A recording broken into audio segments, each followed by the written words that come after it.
You're listening to the official Wrestling News Source podcast. For all of your information, go to WrestlingNewsSource.com or check us out on Facebook by searching WrestlingNewsSource.com or WNS Podcast. You can also find us on YouTube, Twitter, Stitcher, and iTunes by searching Wrestling News Source Podcast or WNS Podcast. Now being broadcast in over 45 different countries, here are your hosts, Daniel Herron, Tyler Abear, and Doug.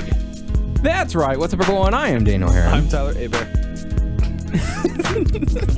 I'm Doug. And we welcome you to episode 178 of the official podcast for WrestlingNewsSource.com. For all of your information, go to WrestlingNewsSource.com. Check us out on Facebook, WrestlingNewsSource.com. You can find us on Facebook, WNS Podcast, on YouTube, WNS Video, and on iTunes, Wrestling News Source Podcast. We're also on Stitcher, Beyond Pod, and Player.fm.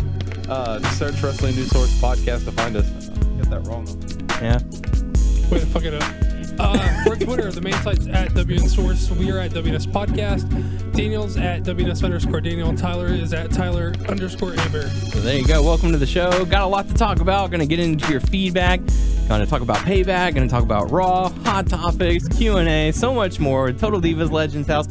But first, we have a very special guest joining us in the studio this week. The one and only Tex Lonestar. Woo!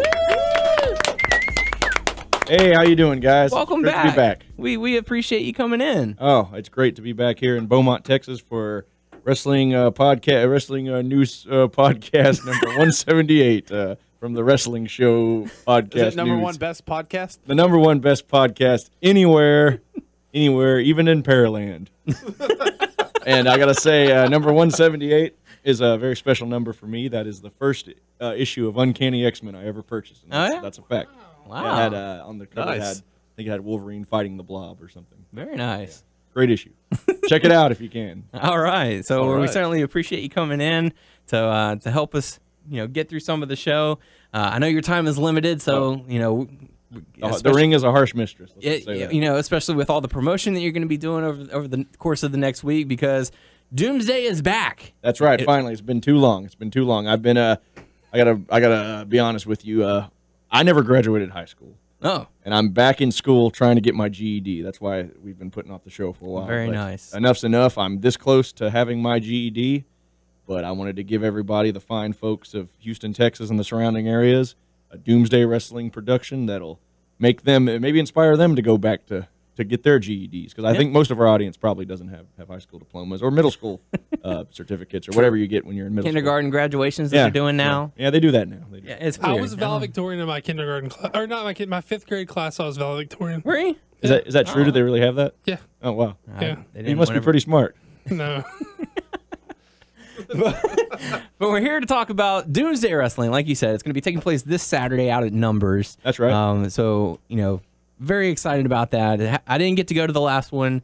I think I know. was either working or I was sick or something like that. Or in jail. Or in maybe. jail. I may have been, depending on who's telling the story. But very excited to have this show.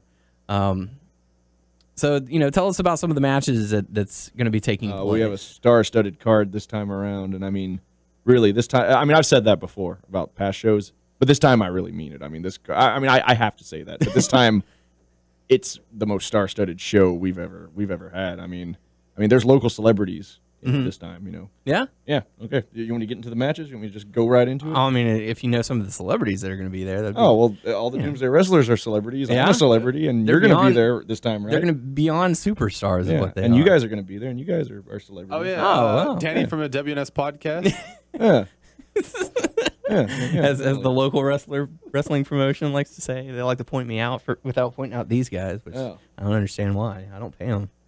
So, Well, but we have a heck of a card lined up. For starters, there's a newcomer to Doomsday Wrestling making his Doomsday Wrestling debut, Mr. Cuddles, Mr. Cuddles, the Feline Fury, yeah, and he's taking on my daughter Charlene Lonestar, and that's going to be interesting because when I signed the match, I forgot that Charlene is very allergic to cats. oh, So that's going to be one. That could be a dangerous. challenge. It's going to be her throat may close up. But will an EpiPen be nearby? Paramedics. I'll try to anywhere? remember if I can, or maybe one of you guys could remind me the day of. Okay, Yeah. we'll try and do that. Yeah, maybe we can do that. Send you a text or something like that. Yeah, there you go. Send Tex a text. There you go. See that? Yeah. So does your daughter hate cats, or she like? She cats? likes cats, but Okay. she's allergic to them. And I mean, You know, people can still like cats, but still be allergic to them. You know. oh, exactly. It's a free country, right? I mean, you're not required to hate cats just because they can kill you, right? Right? Yeah, Hey, of course. there you go. There She you go. into furries? I mean, is this? I don't know what that is, Doug. Maybe you are. Are you inquiring because you are, and maybe you want to meet Mr. Cuddles? Depends on the species. Yeah, I'm into cats. I'm Okay. a cat guy. I'm a cat guy. Okay, well, you're a cat guy. Maybe I can introduce you. Maybe get you an autograph. All right. Maybe he can. Does he have an 8x10? I know you guys have lots and lots of 8x10s of all the competitors. Do you have an 8x10 of him ready to go? I can get you an 8x10, Nice. Mr. Cuddles. Maybe I can even get him to make biscuits on you. Nice. And I don't mean what cats do. I mean actually make biscuits and feed you biscuits with jelly and butter. But yeah, that's gonna be a heck of a contest. Charlene Lonestar, the Texas Mockingbird, taking on Mr. Cuddles, the feline fury. And will Mr. Cuddles taste Mockingbird? We'll find out. That sounds really dirty. I'm talking about my daughter like that. I didn't mean it like that. Charlene, go to bed. Quit listening to this podcast if you're listening. Yeah, but Does We she need still all have those all we those get. posters in her room? what's that? Does she still have all those posters in her room? Yeah, well, you know, they change pretty Yeah. much on a weekly basis. Now the big thing is what's her name? Who's popular now? Name some popular. I mean, you You work got at radio. Rihanna, Shakira, Willow. Willow. Well, yeah, she has Willow posters from that little known George Lucas movie Yeah. that came out in the 80s. Willow, you know, starring Warwick Davis. Yeah. Check out that And Val movie. Kilmer's folks. in it, Yeah, too. Val Kilmer, Warwick Davis. Great movie. Yeah. No, I'm not really sure, but you know, she keeps Try up not with to go all in there and invade her privacy. Or anything Yeah, like that. that's right. Her room, her space. She's grown up. She's been 15 for a long time now, and we're about to have her sweet 16th birthday. All right. Don't let her grow old. That's right. Keep her young. That's right. So I know, that's going to be a very fun and exciting matchup. Fan favorite Hot Flash is going to be That's in right. action as well. The menopausal maiden will be taking on Precious Jules, the Pink Menace, and Pink Menace, Precious Jules has been hitting the gym lately. He's lost a ton of weight. He looks great. He looks so svelte. He is like he just looks like a tightrope acrobat covered in cotton candy. He just looks he looks wonderful. And it's going to be the menopausal maiden, Hot Flash, taking on the Pink Menace, known as Precious Jules. It's going to be one heck of an awkward match. I'll say that. I'm surprised y'all allowed, Precious Jules to return after the takeover that Precious Jules tried to. Which tried to one? I have. mean, there's been multiple takeovers by Precious Jules. And the interesting thing about Precious Jules, well, there's a lot of interesting things about Precious Jules, but one of the most Name interesting. 3. Name 3 interesting things about Precious Jules. Little known fact: one time, a long time ago, well, it wasn't too long ago because Charlene was still 15. It was earlier this year, I guess. I won't mention the year. Precious Jules was murdered in the ring. The referees had to gun him down because of what he did, and I forgot what he did actually. But he had to be shot by the referees. The referees are always packing heat in the shows, just to let you know. It's good to know. Yeah, and before he died, he impregnated my daughter Charlene, not through the regular way you impregnate somebody, but through the second most popular way, which is like the Immaculate Conception, I guess. Right. Very popular. Yeah. These days with the kids. But he impregnated her, and I saw her walking around, and she was pregnant. And I didn't know what had happened. I feared the worst. I feared that she may have lost her virginity, but thankfully she was just impregnated by Precious Jules before he died, which is a lot better than her losing her virginity, I guess. She then gave birth later on in that very show to 5 Precious Jules. Oh, wow. And one of them, I think, I guess the Precious Jules we have now is one of those 5. I don't know if the 5 whatever happened to them, but so technically Precious Jules is my grandson, I guess, or he's Wow. a grandchild of mine. So that's one interesting thing about Precious Jules. Okay, and That's one. That's just one. That's just one.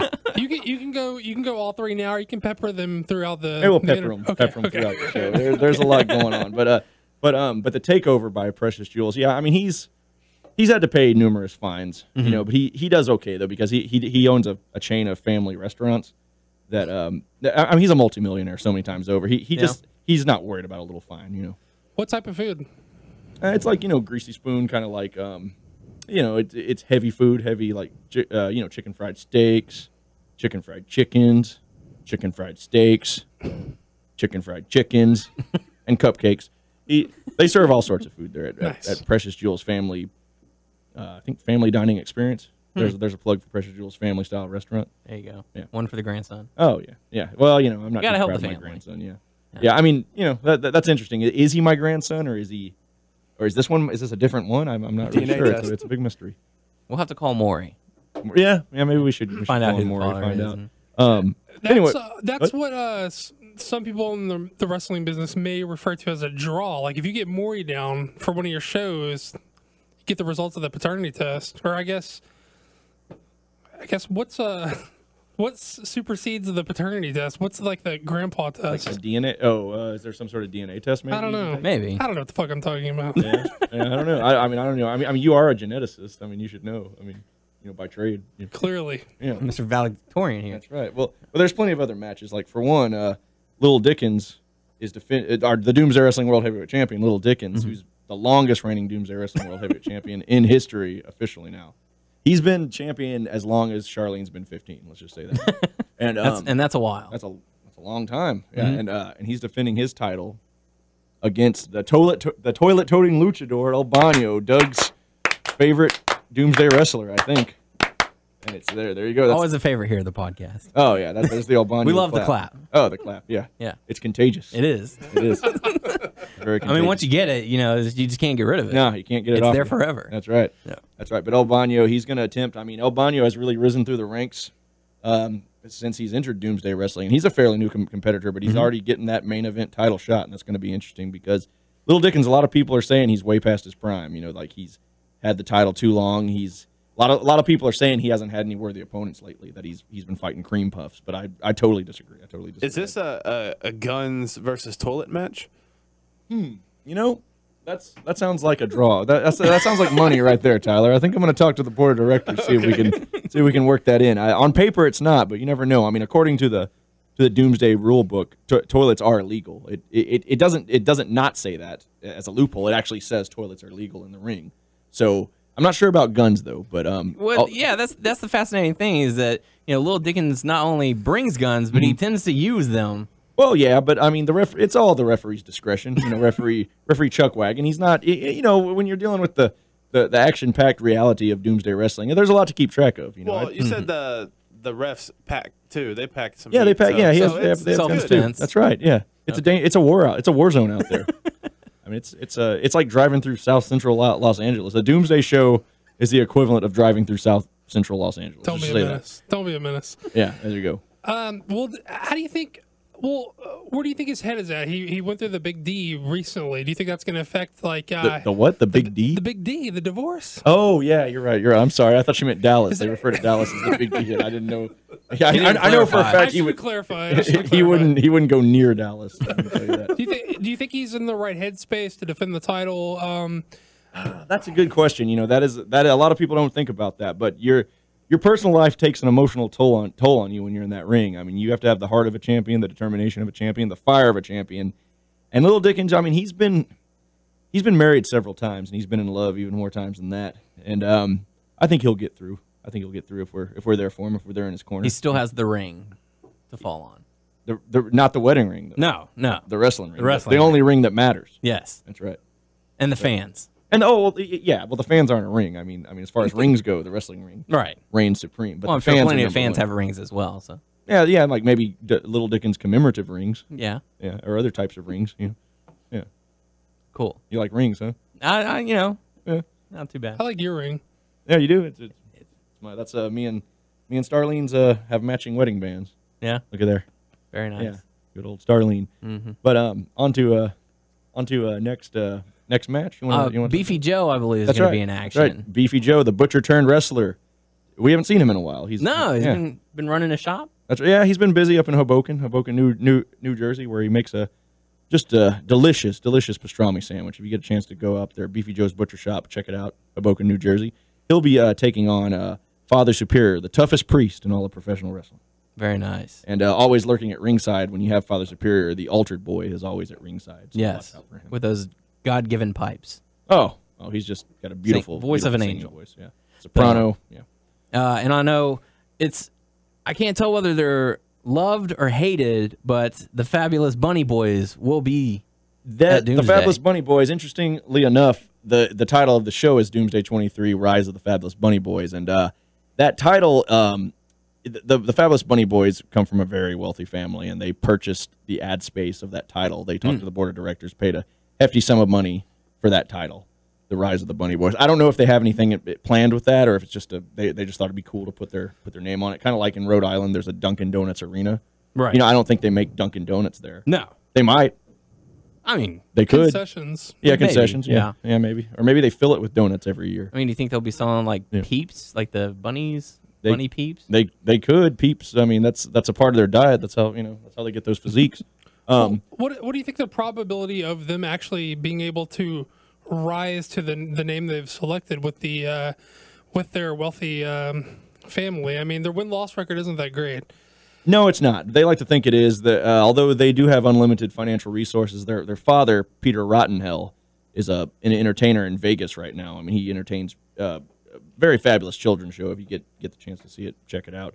I think that's mainly where their cash comes from. But the chance of them living up to that title, I don't think we have anything to worry about. I'll just say that. I mean the Bunny Boys. I mean They, I've had my share of problems with them in the past, but I think this time everything will be okay. I think we're just gonna have a good old time, old wrestling time. Hopefully, because at times when they lost, they turned on each other and stuff. Yeah, so there's a lot of. Hopefully, they can be together. Yeah, combined unit. And they could. I'll tell you what, if they could get on the same page, they'd be an unstoppable tag team force. Now I know you mentioned about how you shouldn't worry too much about them, and I know you've been on. What could possibly go wrong? That's what I was getting to. You've been on the show several times. You've assured us. I've been on the show once. You've been on the show more than once. You've been on the here show 3 times. I've never met you guys. Numerous times, ensuring us that nothing would go wrong, only for the show to have us fearing for our lives with disastrously wrong every time. supercomputers, haunted championship belts. Can you new owners ensure our safety in this show for Doomsday Wrestling? Well, I can't. I mean, you just can you prove that I said referees are going to be packing? Yeah, and it's a war zone. It's a war zone. It's a war zone. I mean, not for the fans, for the competitors and the referees and the people working the bar and the collateral damage. Yeah. There's usually there's each Doomsday show it usually ends in a riot and maybe a couple deaths or by trampling. But can you prove that I said all this stuff on the? I'm not even sure I've been on this show before. We have it on tape. I'm sure you have it in writing. It's on YouTube. It's on YouTube. It's on the internet. Oh well, that probably wasn't me. But well, no, I can 100% guarantee that nothing will go wrong at this show. And you never know. The Bunny Boys might not even show up. It might just be a title. Yeah, they ran out of money, and that'll stop them from getting gas in their vehicle. Maybe so. Yeah. Maybe they'll do a call in. Get on the phone and you can check them. Like they're you can. Talking, hey guys, we can't be here, but enjoy our show or via satellite maybe. Yeah. There you go. All right. But I think it'll. I think I got a feeling about this show. Let's just say. You think we'll be all right? I think we're gonna be fine. Okay. Good deal. Okay, but I do have a couple. I'm trusting you, Tex Lonestar. Oh, you can trust Tex Lonestar. All right. I know you're a man of your word. Oh, man of my Tex Lonestar guarantee you can take to the bank. I might do that. Yeah, I mean they actually accept. Most banks do accept that. Is what I'm saying. Yeah. It's like, hey, I'm here on behalf of Tex Lonestar's guarantee, and they just be like, oh well, here's some cash. Yeah, I can't tell you how much, but there's a guarantee. Has some value. Has some value. Okay. Some value indeed. Yeah, all right. So back to Doomsday. There are some other matches coming up. Oh, as well. definitely. 7 matches, folks. 7 pulse-pounding matches. I'm not going to tell you all, folks. I got to keep you wanting more. But what have we said? Little Dickens versus El Bano for the Doomsday Wrestling World Heavyweight Championship. Mr. Cuddles versus Charlene Lone Star. A newcomer, Mr. Cuddles, going to take on my daughter. Mm-hmm. Hot Flash versus Precious Jules, Menopausal Maiden. Beefy Joe taking on Father Superior. Yeah, it'll be a heck of a contest. But I have a WNS Podcast exclusive. WNS Podcast exclusive. This match I haven't told anybody about this match. It was just signed today. The Society of Distinguished Gentlemen, one of the premier tag teams, Pinky's up. When in doubt, Pinky out. Society of Distinguished Gentlemen will be facing the Russian Bear and his new tag team partner, the Russian Doll, and collectively they are known as the Iron Curtain. And the Russian Doll, as you know, the Russian Bear has recently been thawed out from the 1980s during the Cold War, the end of the Cold War. And this his his executive officer, the person in charge of him in the KGB, Right. has also been thawed out recently, the Russian doll, and she'll be there guiding the Russian bear to tag team domination. All right. There you go. That's a Very WNS cool. podcast. There you go. We certainly appreciate And I it. know you guys love tag team matches. Absolutely. That's right. There you We're go. all about Holla, tag holla. teaming. Oh, hey, who isn't? But I got another. Can I spill out the other podcast, the other We the love other scoops exclusives, here. or do you want? We're all for scoops, man. scoops. Scoops. Two. This is two scoops tonight. Two scoops. Like Kellogg's Raisin Bran. Yes. You like Kellogg's Raisin I Bran? love Raisin Bran. Yeah. If everybody Mostly can, the raisins. if we can get some callers, can we take some callers of what's your favorite cereal? Can we have people calling in? We don't really do that. Oh, okay. Well, But people can respond. yeah, if you guys want to write in and say what your favorite cereal is. Yeah. Yeah. You know, I just want to, this We actually usually do like a weekly contest. Maybe you could help us out with that. okay. Is this good enough? It doesn't really have anything to do with wrestling, though. Sure. Yeah. Okay. Just, comment, hey, here's my favorite cereal Yeah, and why? and why. Yeah, there you Okay. go. And somehow relate it to wrestling. Yeah. If you can. Somehow related to Doomsday. Yeah, or Doomsday. even better, Doomsday Yeah. Wrestling. Yeah. There you go. And well, anyway, this is going to knock Doomsday your- on Facebook. This is going to knock. Yeah, that's right, Doomsday on Facebook. This is going to knock your. Well, you can do it on the WNS podcast. Oh, okay. Yes. Or on Doomsday page. Why not both? No, let's just stick to the podcast. Okay. You Two know. scoops of data. Yeah, there you go. Yeah. There you go. I like that. I like that computer talk. Data. Yeah. Data. Yes. Gigabyte. Yes. Gigabyte. Are we Modem. I think we confused them. Raisin is bites. this are we gonna do that for the thing this week? Yeah, we'll make it this week's Top Rope Tuesday Clutch City Production Challenge. You guys moved away from it really quickly, and maybe these guys are like, "Do I do it? Do I don't do it?" Yes. Okay. Do it. Okay. Comment on the Facebook page, the WNS Podcast Facebook page, your favorite cereal and why. And tag me in it. And tag Tex Lonar if you Right. can. I want to know what kind of cereals. I want to know what people are eating for breakfast. I just want to know. that. Yeah. And if you haven't liked them already, you have to like Doomsday on Facebook. That's right. That's right. We're gonna check. Yeah. There you go. Yeah, if you send in and you haven't liked it, we're gonna talk to disqualified. you. Yeah, you're disqualified. We will know. You won't win the huge cash prize. But I have another. Cash prizes. I have another. T-shirt. I have another amazing scoop for you guys. Awesome. Yes. WNS Podcast exclusive. The Doomsday Wrestling World Heavyweight Championship. I mean the actual belt. The belt itself. The belt that's been worn by all the greats, by Dykatron, by wife beater Randy Reynolds, by General Sam Houston himself. Calendar. Calendar, that's right. Well, that was way far flung into the future.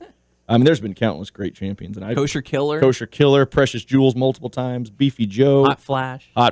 She wore it very briefly. Very briefly. All right. And currently Little Dickens. Yes. Yes, I have worn it. I have Yes. worn it. I didn't. I felt kind of funny wearing it, to be honest. But No need to be humble. It's okay. Hey, I've worn it. Yeah, we've all worn it. That's right. But yeah, yeah. Let's talk about that little era more. Yeah, that was great, wasn't it? Free movies. Got some movies for free. Got free drinks. Just got. Oh my gosh. But anyway, that title is finally, after so many years, after I think 170. What is that? What's 1836? What's 2014? Don't make me do math. Like 18. It's like it's 100 and some, close to 200 years. Is Okay. finally being redesigned, Wow. and we're gonna debut a new strap, a new Doomsday Wrestling World Heavyweight Championship belt. I know Sam Houston wore the Shocking. first one, but it's old. right. It's starting to crinkle. It's starting to fall apart. We're gonna put it in the Smithsonian, Very call it a nice. day, and bring out this new championship. Carry on the legacy. That's right. All right. Awesome. We Can't certainly wait for look that. forward to that. Like I said, it's going to be Doomsday taking place out at Numbers this Saturday. You Get guys out want there. one more scoop? 'Cause Absolutely. I got more scoops. Triple scoop. That's right. Triple scoop. You're spoiling us Baskin and now. Robbins after this. WNS Podcast exclusive. Our referee Chuck Wagon. I hope he's not listening right now. I mean, I want you guys to Right. have viewers, but I hope he's not listening to this part. Chuck, if you're listening, don't listen. Just turn it off, Spoilers, Chuck. Chuck. Spoilers. We're planning a little Chuck Wagon appreciation night. To, Oh, very you nice. know, he's been the ref for so long, doing such a fine job. I mean, he's had, his arm give out in the middle of a match. That's right, yeah. That was that 15 count match. 17 count. 17? Oh, I thought it was That's right. 15. Okay. You had to pin your opponent to 17, not Yeah. the He traditional always 3. has to sweep those cheese balls out. Yeah, the ring. Yeah, he sweeps. He sweeps does a like great no one job of else. that. He unclogs the toilets at Numbers if they get clogged. I mean, that's a part of his job. Which is quite also. frequently, I Yeah, hear. he'll also clean out your apartment for $25 if you need your apartment cleaned. I'm going to have to give him a call. He'll do that. He's a heck of a guy. Very handsome. I'll do too. it 30 because it's Chuck Wagon Oh, Appreciation that's Night. nice. A little tip there. A little Yeah. tip. Yeah, but Chuck Just a Wagon tip. Appreciation Night. So It's another reason to be there. Just don't tip $8. Yeah, that's too much. That's too much. So is there anything we need to bring for Chuck Wagon Appreciation Month? Night? I was saying month, but that's kind of... well, we're not going to give him a whole month. That's a whole lot. Or, you could hug him. I'm sure he'd give you a hug. Should we bring a sign or anything? If you want to make a sign, that'll probably make him feel really like, good. What's up, Chuck? What's up, Chuck? That's pretty good. That can be like a really lame T-shirt we could make. What's up, Chuck? Maybe we can. No, that's pretty good. That's pretty good. I think that would sell. I'd buy it. Yeah, and it's like, or you could put "What's up, Chuck," but just put the "what" really small, so it looks like it says "up, Chuck" really big. There we go. Are we brainstorming here? Yeah. This is market research. All right, cool. Yeah, awesome. Be sure and send in what cereal you like the best. I'm really serious about that. That gets people a T-shirt if they win. Oh, they actually get a T-shirt. Yeah. What kind of T-shirt? Like a T-shirt a random T-shirt you bought at a thrift store or something? No. No, our friends at Top Rope Tuesday, they will send them out a free shirt. Oh wow. Okay, a WNS podcast shirt. No, a Top Rope Tuesday shirt. Oh, what is Top Rope Tuesday? I don't know what that is. They're sort of like T Fury with a wrestling theme. Wait, I don't know what T Fury is either. What is any of this stuff you're speaking of? They offer a T-shirt once a week, like a different design every week. That's right. For a low price. It's usually like wrestling mixed with pop culture. Oh, I've seen those. Those are really good. Those are really good. Okay, good. Look at us doing a plug here for Top Rope Tuesdays. Right? Send them a bill, Tex. Yeah. Hey, there you go. Your sales are gonna just be. And Lone Star approval does not come cheap. No, it doesn't. It doesn't usually, but I'm going to give you this one on the house. Top Rope Tuesdays. Yeah. So good stuff. Doomsday Wrestling this Saturday out at Numbers. That's right. June 7th, Saturday at Numbers. Violence has never been this funny. Doomsday Wrestling 23. The Rise of the Bunny Boys. Very good stuff. We certainly appreciate you coming out all this way just to make this announcement and for the triple scoops. I mean, triple scoop. That's amazing. It's amazing. It's amazing pieces of information I've been giving you. And we certainly appreciate that. Really good stuff. I mean, we've got a jingle for you and everything. I know. I appreciate that. Yeah. I really appreciate that. And I got to say, guys, WNS Podcast is the crown jewel, on my Media Blitz tour, my whirlwind coast to coast tour promoting Doomsday 23, The Rise of the Bunny Boys. WNS Podcast. You heard it here, folks. Triple scoop. Good stuff. So thank you very much for that, Tex. But now it's time to dive into some hot topics that we got from this past week, or actually a review that we got on Stitcher. This one's coming to us from Orion1, saying, awesome podcast. It is one of the best wrestling podcasts out there. Yes, yes, yes. So thank you very much for that. We certainly do appreciate it. Woo! Thank you. A little bit of feedback that we do have coming from Dimitri on YouTube, saying, yep, Johanna's here, formerly known as Uli. Seth Rickson is indeed a great inspiration. He does not have to reach out to for followers. We come to him because we can see who he really is. Kali is love. Kali is life. Well, that's a bit extreme. Well, I'm worried about that. He's gaining power, I guess. Yeah, we need Kaliver. I'm telling you guys, we got to stop this. What do you think it would take? An act of God. I don't know. Some divine intervention. Maybe. What if we called in all our favors and we tried to get Kali on the show? Maybe. Do you think it would shut all these people up then? We can expose him for the terrible Tell interview. Tell us what you think. Right. Maybe if we can pull something off, maybe we can get. Don't encourage this, Tyler. No. Yeah. No. Hey, everyone's gonna be like, yes, we want to hear that. If we could pull something that crazy off, though, everyone have to promise to drop the Kali shit. Yeah. Yeah. Or just drop it regardless. So, but thank you for the feedback. We certainly do appreciate it. Thank you for the review. We definitely appreciate that. Now it's time to dive into Payback that happened this past week. And I don't know. Do you guys think it exceeded expectations? Did it meet expectations? Did it underdeliver? What were the overall consensus for the show? I don't know. I felt weird. I don't know. I don't think it was bad, but it was just blah. Blah? All right. How about you, Doug? I didn't necessarily feel blah, but more of a meh? No, I mean, I wasn't negative towards it. It was just I I don't know. I don't think it was horrible. It felt like an but I average just- show. It wasn't particularly bad. Mm-hmm. There was some good stuff, but it wasn't particularly great either. Okay. So with that in mind, we kick things off with the pre-show. El Torito going up against Hornswoggle, mask versus hair. Torito end up getting the victory, shaving Hornswoggle's head bald. Nothing really to add from the match itself. At least I think. Anything for you guys? No. Well, I thought it was fun enough. I don't know what you. I think if you expect anything more than fun in this situation, that your expectations are too high. I mean, I'm not underselling them because they're little people. I'm just saying that both of these stables are played for comedy. So if you expected anything other than fun, then that's your own problem. It's your own fault. But I thought it was fun enough. I didn't have any problems with it. The only problem I really had was the commentators. Like, I feel like, they were trying a little too hard to oversell it, I guess.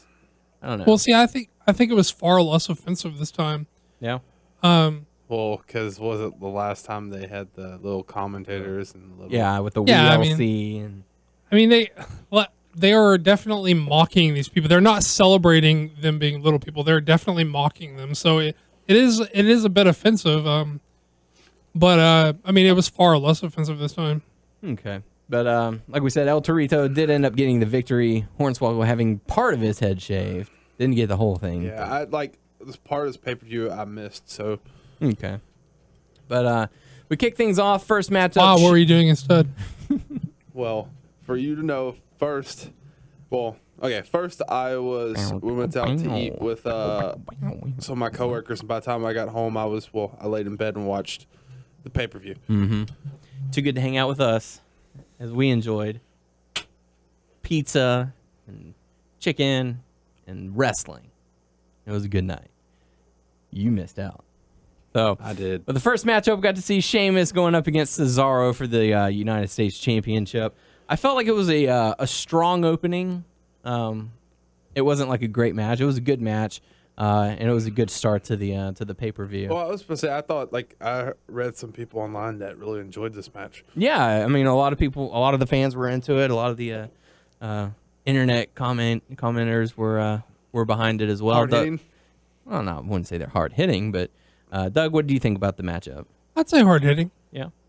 I mean, these are dudes who like to I lay would in their assume shit. that- I was like saying hard-hitting questions or something like that. I No, don't even know I- where my head was. No. I'm I was real talking about, fucking like, tired, so Yeah. I'm only catching like words you're saying. Maybe I misunderstood. Was what the you just match said. hard-hitting? Yeah. That's Like, what he fun. was asking. That's not what I Okay. got in my Yeah, head. there was These definitely two some- guys are right. they Yeah. beat the shit out of people. So. Yeah, they do a good job with it. Yeah, I thought this was the good shit. I mean, they know their place in the card, though. They know they can't. These guys have the capability of having a fantastic match with each other, but they also know that they are the opening match, and they have to have a good match for an opening match, and they can't outshine the main event. They know what they can and can't do. I thought it was good shit. Am I blanking because I didn't watch Raw the past week before this one or whatever? But why was it Sheamus versus Cesaro? Their whole handshake gone wrong. Right. Where Sheamus tried to give him a handshake after Cesaro beat him, and he He did did a the sly. slide But I don't and think y'all got everything. to watch that episode. I think that was for my birthday or something like that. Oh, okay. But yeah, and then it all escalated because of a handshake. Basically, let's just call it what it is. But Sheamus ends up getting the victory with a small package. Paul Heyman none too pleased about that. But it was a good start. But the next matchup, we got to see Ryback going up against Cody Rhodes and Goldust. And I found it very odd that they had a backstage segment where Cody Rhodes was like, this is where the Brotherhood was born. This is where it all began. This is where we're going to get back on track. And as soon as he said that, I'm like, this is where the Brotherhood goes to die, apparently. Because, you wouldn't too mention. obvious. Yeah, they made it extremely obvious. Ryback ended up getting the victory. After the matchup, Cody Rhodes saying to Goldust, let's just call it what it is. You need a better partner. I'm not getting the job done. And he ends up walking out after the matchup. But Doug, what do you think about the matchup itself? Honestly, I don't remember. I don't remember hating it or anything. Yeah, it was kind of a short match, but you know, it was a good filler match. But Ryback will end up getting the victory. Next matchup, we got to see Rusev going up against Big E. This was a very short match, but this match had some great spots in it. The dive from Big E, the kick from Rusev, just really good. Just two big dudes. Just more than just Rusev squashing someone. I mean, it was still a squash, but it was two hard hitting guys. Just going at it.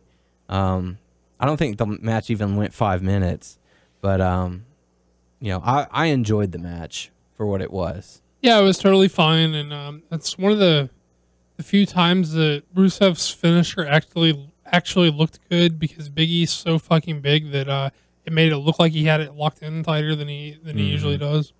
Just because the other guys are so small, right? To him, so you can't really buy into it. He could. He just doesn't cinch it in as well as he could. Yeah, and I like the thing that he's doing now, that being Rusev, where when Lana tells him to crush, he takes his foot and just stomps right into their back, and then he applies the finisher. I really hate it. I think he needs a different finish. Yeah, I mean, I can understand that, but for what it is, I like the touch that he adds to it. Like, here's just a little something extra to apply into the pain.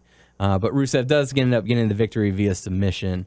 But like I said, at least two really good spots in there. Next up, we had an impromptu moment. Kofi Kingston going up against Bo Dallas, but it's interrupted by Kane, who comes out and attacks Kofi Kingston and delivers the tombstone. And apparently it was because of some tweets that he said, talking about the Authority in a negative way. So apparently they put him in a match. That's weird. Yeah, it was very strange because they were playing into it during the pre-show. Booker T was like, "Oh, dude, don't tell me you said that. Come on, man." It's just so weird that I know that they are like, "Hey, this is what's trending worldwide and Twitter and stuff." But it's like, how long did you know before that Kofi sent the tweets out? Was it right during that match or way before? They said it during the pre-show. Oh. Like they segued into it, talking about the matchups and, Daniel Bryan and Stephanie. And they were like, in fact, you, Kofi, were very outspoken on this topic. And they showed the tweet. And then, a few minutes later, Booker T. Yeah, a few minutes later, Booker T was like, hang on, I just got informed that Kofi, you're going to be in a match tonight. So go get ready. So, but what's the point? To reestablish dominance for the Authority. They were setting him up for Kane to go in there. Yeah. Yeah. Why did they just not give him a match with Kane? I mean, I don't know. No, it's just like, why did they have to do that? Like, why did they have to do that? I mean, they were making an example of him, I guess. Yeah. Talk bad about us, and this is what happens to you. So, but one thing that I didn't like about this pay-per-view was the involvement with the crowd. Yeah, we get it. You're in Chicago. The fans are obviously going to chant for CM Punk. But, not everyone is a hockey fan. And I know you're trying to do that hometown heat by saying, oh, the Blackhawks suck. Oh, this team sucks because LeBron James and whatever. And this plays into Monday Night Raw as well. That was a little bit too much. I didn't dig it. But just something that bugged me. How about you? Did that bug you any? I get the guys playing it for cheap heat, or the fact that the fans chanted like Blackhawks. Both, actually. Yeah, they both. I don't give a fuck about almost all traditional sports. I don't give a fuck about. So I don't care if you are more concerned about the Blackhawks, go to the fucking Blackhawks game. Is how I feel about it. If you're worried about the Blackhawks, then go watch the Blackhawks. Because I don't give a fuck. That's not being a dick. It's just like, I don't care. Like, I don't give a fuck about hockey, period. Yeah. As far as them playing it for cheap heat, I feel the same way. I was like, that'd be like, I don't care. That'd be like going to the X-Men movie and saying, oh, this isn't DC. Batman. Who? It's even more different than that, really. Yeah. But it's like you're going to one thing to chant for another thing. It's just that. I mean, that's like just chanting a different brand of the same thing. At least this is like not even the same thing. yeah. It's just like I said, if I understand that people book their tickets in advance for the pay-per-view because they go on sale and they sell out quickly. So you got to get them like 8 months in advance. And then you're like, oh, man, the Blackhawks are going to be playing, and, that same night. Oh, man, I wish I could go. Sell your tickets and, try and go to that game if you're going to be chanting Blackhawks the whole night. Blackhawk. But, like, I don't, like, begrudge them personally. I just don't give a fuck. Like, me personally, if there was something I would rather be doing or something I'm more concerned with doing than what I'm doing right then, if I have any control over it, I'm just going to go do the thing I'd rather be doing. Yeah, and I know that there's a majority of people who watch sports and wrestling. I know you two guys aren't one of them. You're in the minority of that, but it's just.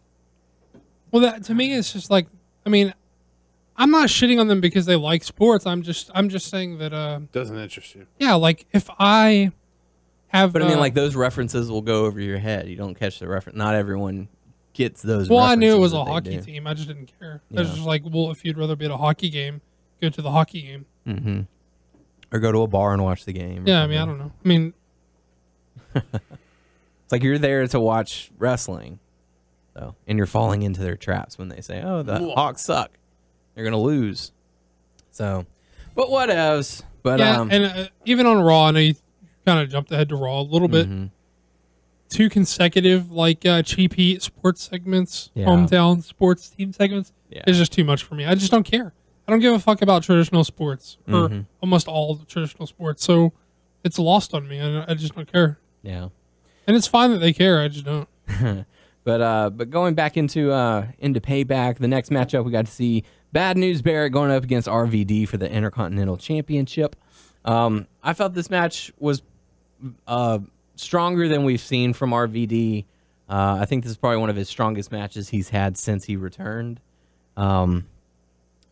He looks slightly more motivated, but I just, of all the people on this card, the fans really got behind both of these guys. I mean, like dueling Bad News Barrett and RVD chants. I was really surprised, and I'm not even saying that in like a. Are you like this crowd? Or are you talking about in general? Because a lot of people have been behind Barrett. Well, my thing was like, of all the guys on this card, they were like, there was a dueling chant between RVD and Bad News Barrett, and I was just taken aback by I'm not judging their fandom. I'm just saying I was genuinely surprised that of all the people on the card, this is the match where they were so into it that they had to chant for both guys. I was like, really, these guys? I don't know. Yeah. I don't get it. It's just me. I don't get it.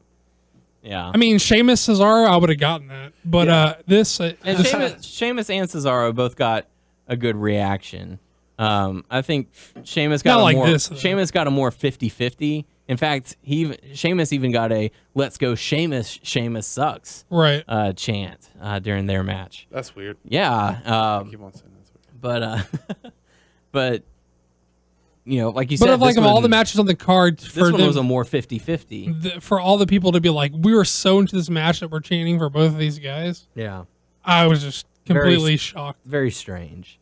So, but Bad News Barrett does end up getting the victory of in the matchup. I still don't like. I know we point out at times, like Doug will say that elbow bullhammer rolling off the head. Yeah, the rolling elbow. But next up we got to see Stephanie McMahon and Daniel Bryan and Brie Bella, the decision of decisions on what's going to happen to the championship title.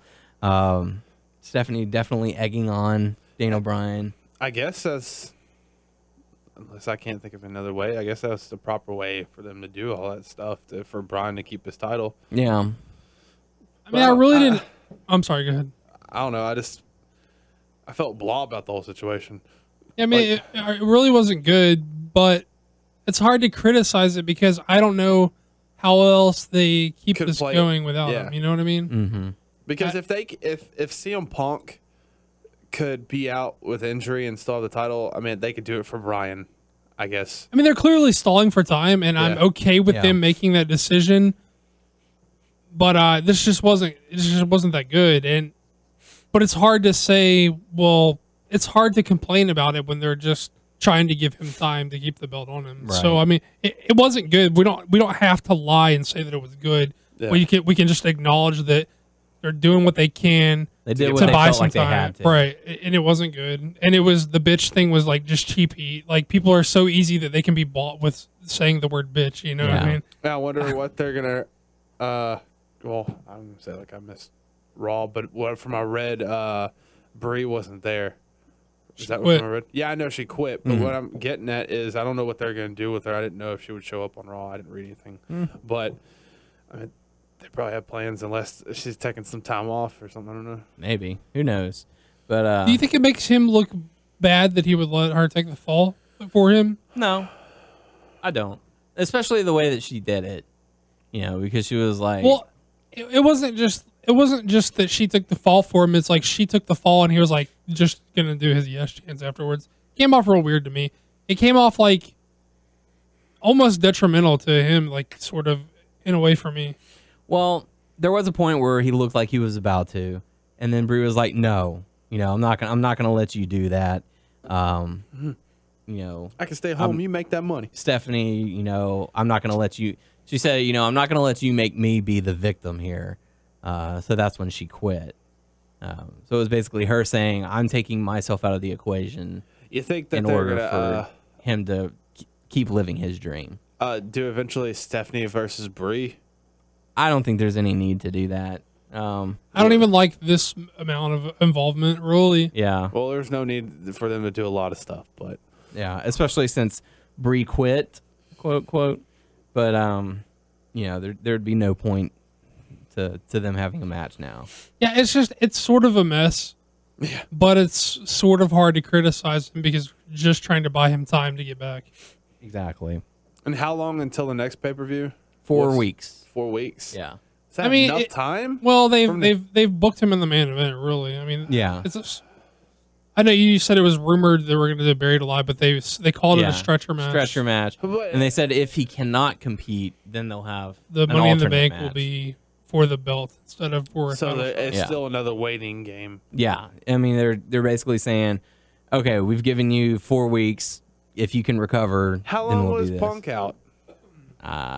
Don't recall. It's sort of, I don't know. It's sort of weird because they acknowledged on air that he hasn't defended the title in 30 days. Yeah, So I guess this is just canon now to where it doesn't necessarily matter if the title is defended in a certain amount of time. It's discretion of the office. yeah, I'm guessing. I guess we're past that now. I mean, I'm not complaining. I'm not saying yay or boo to that. I'm saying I guess this is established as it's just discretion of the office Yeah, at this point. it's their call. Okay. Well, then if they're so out to see him be stripped of it, why wouldn't they just make the call and strip him? Yeah, Again, we're dissecting something where they're just trying to buy some time, Right. so it's hard to do that. So Just let's trying- just move on. I mean, like, it's, okay, because there's nothing else to say. They're just trying to buy him time. right. But you know, Brie does end up slapping Stephanie McMahon, and Steph runs away. But next up, we got to see John Cena going up against Bray Wyatt in a last man standing match.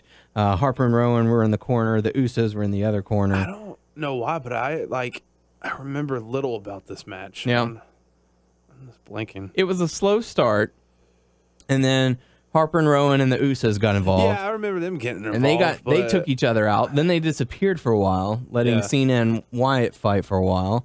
And then they came back to go towards the end.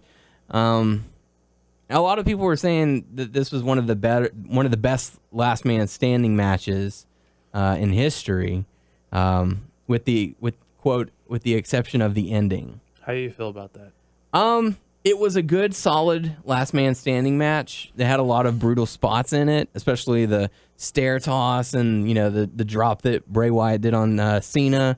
He caught the stairs really awkwardly. Yeah. Instead of taking on the hands, he got his arm up, but it's almost like he absorbed it under his pit or something. Yeah. So that looked Ugh. like it would suck. It but- looked awful. I would not want to be on the recipient of that. I mean, they're not heavy as they sell them, but like, still, I don't think I'd want. Yeah. They're hard enough to cut you. I mean, like, Yeah, because they did.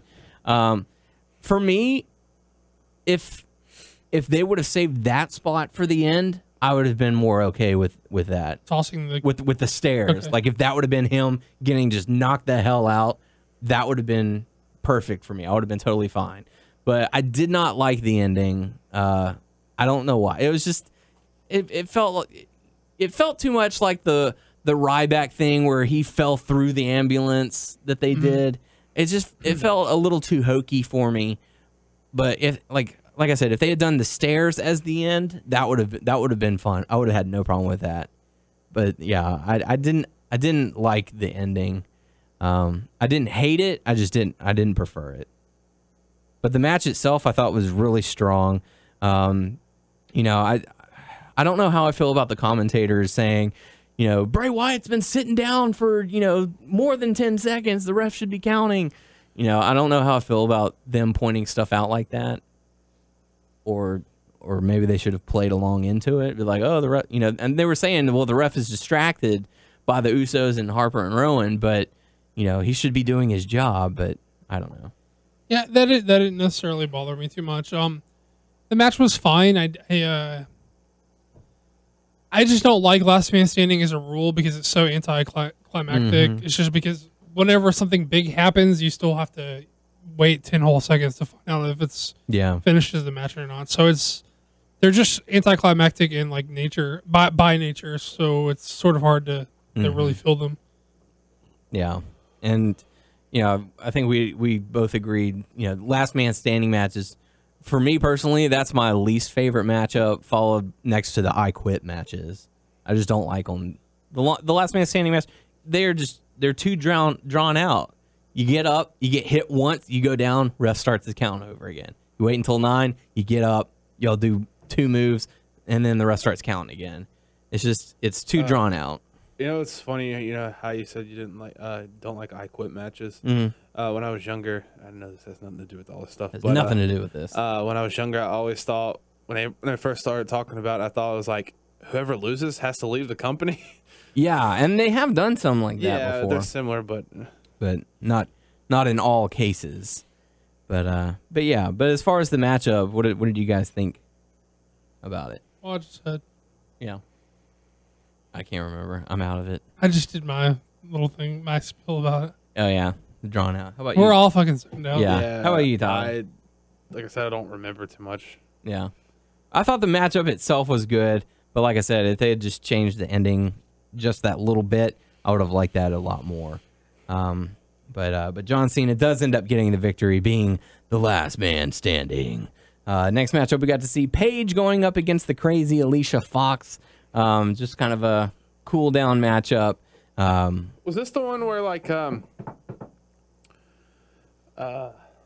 Alicia Fox was doing some sort of submission on Paige and her shoulders were on the mat and JBL was they weren't on the mat. They were lifted up, but yeah. And she's like, she no, bridged. pin him and pin him or count it. The ref needs to count. They took many seconds to say that. Yeah. They took away from the match by saying that. Yeah, and it was incorrect. Yeah, she wasn't even down. So, and the ref was sitting there looking and going, okay. They had the wrong angle to call it anyway. They were literally back, it was literally the back was to the other side of them. I don't know how they would even call that. Yeah, but Paige does end up getting the victory over that. Anything to really take away from the matchup? No. It was very short. Yeah.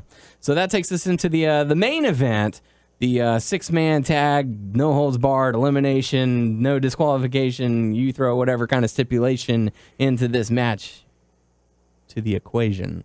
Very strong matchup. It was confusing at first because they bring all 6 members into the center of the ring. The ref is like, hey, you guys, y'all get some order and control, and, we're going to do this right. And then he calls for the bell. They brawl. They go all over the ring. Mm-hmm. They come back to the ring, have about 5 minutes of a traditional tag match, and then they just brawl again for the rest of the match. Well, there's a larger problem of WWE not being very clear with their stipulations. Yeah. Too many things mean the same thing, and too many things don't mean what they actually mean. Yeah.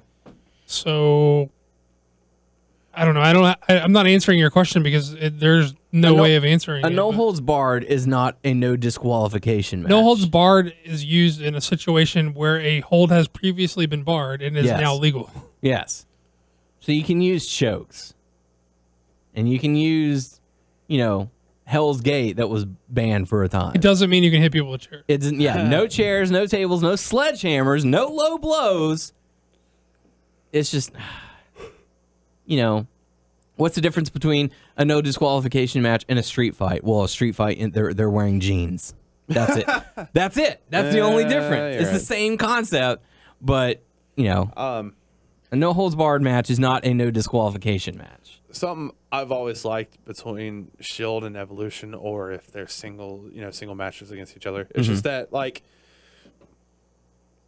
they're like almost an even match. Like they're not, or like I know in the past you've seen like Triple H versus some other people, and Triple H kind of like beats them easily and all that stuff. Yeah. But like it just seems like it's just how they play it. And I just think they're like equal, or not. I don't know how to say equal, but like. Matched. Like Evolution doesn't beat, Shield easy or easily Right. at times, and I don't know. I just enjoy that because, like I said in the past, I've seen like Triple H beat someone like quickly a lot. Mm-hmm. I don't know. They're definitely helping these guys raise up. Yeah, I guess that's what I'm trying to say, and I enjoy that a lot. Yeah, but the match itself I thought was really good, with the exception of the confusion about the rules. You think it was the right call for Shield to eliminate all of them, or say Shield to eliminate one of them and then Evolution eliminate another member of the Shield? I was surprised. I was surprised by that. I don't think that it's necessarily the wrong call. I was just surprised by it. I do want to say before I forget, fuck the haters of Big Dave. You look smooth as fuck in the air blue. Out in blue. Don't, and Daniel will vouch for me. This is not some contrarian opinion I developed. It when he came out, I was like, "You're like, what the fuck?" And I said he looked cool, right? Yeah, you did. It's not a contrarian opinion, just for the sake of it. I like him. I know people are like, "Oh, he's a big blue M&M, or he's a Band-Aid." Or He looked he's cool. something else. I mean, Yeah, he looked like a star. He looked different, He looks. Well, people were joking online. They were like, they had one of those memes where Triple H has his head back and he's laughing, and they were like, "I told Batista we'd all be wearing blue tonight." Is it? I thought he looked cool though. Was it when he came back, or he always looked leaner, slim? He's definitely leaning out. And I dig that, the beard and all that stuff. I mean, you could tell that his hair, is thinning, but I mean, that's still cool. I love the beard, man. He has his own style, and I think that works for him. Yeah. Yeah. He's his own style. So, but yeah, it was different. I mean, he's come out in red before. It just popped the way it popped really well. Yeah. And I think the biggest thing was it was different shades of blue. But his trunks was a lighter blue, where his elbow and knee pads were royal blue. But just slightly enough to set it off. Yeah. So, I mean, whatevs. I thought he looked cool. Yeah. But as far as the match goes, some really good spots. They both started out, Shield got the upper hand, then Evolution got the upper hand, and Shield got the upper hand. Then Evolution just went on this tirade of just taking everybody out. Kendo sticks. Yeah, the caning of Roman Reigns was pretty sick to watch. He took it like a man. The camera angle caught Ambrose hiding behind that barricade or whatever. Yeah. So they set it up. What is this, the third match they've had? I think so. Oh, third pay-per-view match. Right. No, it was the second. Second? Yeah. Yeah, you're right. You're right It about was that. WrestleMania, Extreme Rules, then Payback. Well, they've had interactions, at least on Raw and stuff, but Right. the way they catch them with these camera angles, they always frame it in a way to where it looks like they came out of nowhere. Yeah. But this one, they caught Ambrose. You seen him. about to it, yeah. And even then, you were like, because when they were walking What's up, he waiting for? Well, no, even as they were walking up, you're like, okay, they were both laying up there selling. So clearly these guys would be like, didn't we leave these assholes laying up here? Hey, But where like, those other two guys go? well, you knew when you saw you knew when you didn't see Rollins after you saw Ambrose, like he was hiding in a different spot. Like, so Yeah. you knew that like the jump was coming, but Yeah. it wasn't off the top of the Tron. But And what was really funny is like our connection had to stop for a second, and it was right as they panned over to see Ambrose. I have a question. Did y'all's feed, did it kept on repeating? Yeah, a little bit. It would buffer and then Wasn't jump too back bad. a little bit. It did that a lot for And me then- for on PS3. And then Wasn't once in a too while, bad, it would though. just forward Like a it few did seconds. that a lot. Like it would like always like, hey, I just saw that and it went back into the same thing. It kept on doing it, it. it didn't do that. It would like catch up to where it should be, but it didn't like loop or anything. Yeah. Say like was it someone jumped out of the ring and Every hit like someone, but every did like again. 5 minutes or so, it would jump like 3 seconds, Yeah. like ahead. It's like the spot where Rollins did the dive through the ring. Yeah. We didn't get to see it Oh, okay. because it was, That repeated They were itself, they that were one. walking. They were walking along the outside of the ring, and then it stops, and then the next thing you know, they're all on the ground. We're like, oh, I guess Rollins dove through the ring. So, but It's a minor annoyance, but it was Yeah. not unwatchable by any means. I mean, it's Yeah. like I would pull up my laptop and it was just fine, which I felt was weird. But I guess PlayStation and Xbox are two different things while running next to a laptop. Didn't you say the laptop was on Wi-Fi and the other one was hard line? Straight into the modem. Wow. So it was weird. But the matchup itself, insanely hard hitting. More good stuff from these guys. I mean, like, yeah. you can't talk shit on this. I cracked up at the comment that Doug made during this matchup where they were battling towards the production area and the TV fell down and I forgot what we thought it was. I was like, I thought he's trying to save that TV. and then he was like, nope, he Picks it up and waffled just him. bats him with it. I'm like, no, he's not trying to save that TV. I thought he was trying to like move it out of the way so it didn't get fucked up, but he was like, nope, he just fucking waffled him with it. That was awesome. But yeah, the match itself, really good stuff. Like Doug said, it was a clean sweep for the Shield. And you could see after the matchup, Triple H mouthing something over to the guys. My guess would be something like, "Hey, you guys are the top dogs now." Like this was their moment to elevate, and they certainly did. So you could say they evolved. But we'll dive into that a little bit later on as we dive into Raw. But all in all, I really enjoyed Payback. I didn't have any big issues with it. It was totally fine. Yeah, but it is time to dive on into Raw. We kick things off with an Evolution promo. Triple H coming out saying, "Hey, this isn't over by a long shot. We're not done here." Batista grabs the mic saying, "Hey, I don't know about you, but I'm done with these guys. I don't want anything to do with them. Where's my title shot that you promised me months ago?" Triple H going on a rampage, saying, "Look, you'll get everything that's coming to you, but first we have to handle business." And Batista coming out saying, "Hey, I understand. So I'm done. I quit." And he walked out. So obviously going to promote Guardians of the Galaxy, which I have no problem with him doing that. I did chuckle a bit. No, and you shouldn't, because the people who have, like, look, if you guys, let me just say this, only because you're like, I don't have a problem with it, and I don't have a problem with it either. But if you're gonna suck Jericho's dick to come back all the time, like and RVDs, right? Then let Big Dave go promote his movie, because I would rather see Guardians of the Galaxy than ever hear one shitty song that Jericho's shitty band has ever put out. Wow. I did chuckle at the comment that Triple H made as Batista was leaving. He was like, "Fine, get out of here. Don't come crawling back to me when your Hollywood movie flops." Like, yeah, that's not happening. It's like, you can say that all you want, it's not going to happen. Well, I'll say it later, because I don't want to like jump in the narrative of the show. But right. Okay. But yeah, we'll make sure to cover more Evolution stuff a little bit later. Yeah, but this was good. Like, there was a lot of attention to detail from these guys that I really appreciated. Just like a little wince and a hobble, like going up the stairs from Triple H, selling some injuries, I thought was nice. I just like the idea of bad guys saying, "Hey, you think you've won, but you didn't win. It's not over." Like, This isn't over by a long shot. Yeah. Yeah, it was good, and I mean, like, we understand like that. Big Dave's got to go, and that's fine. Yep.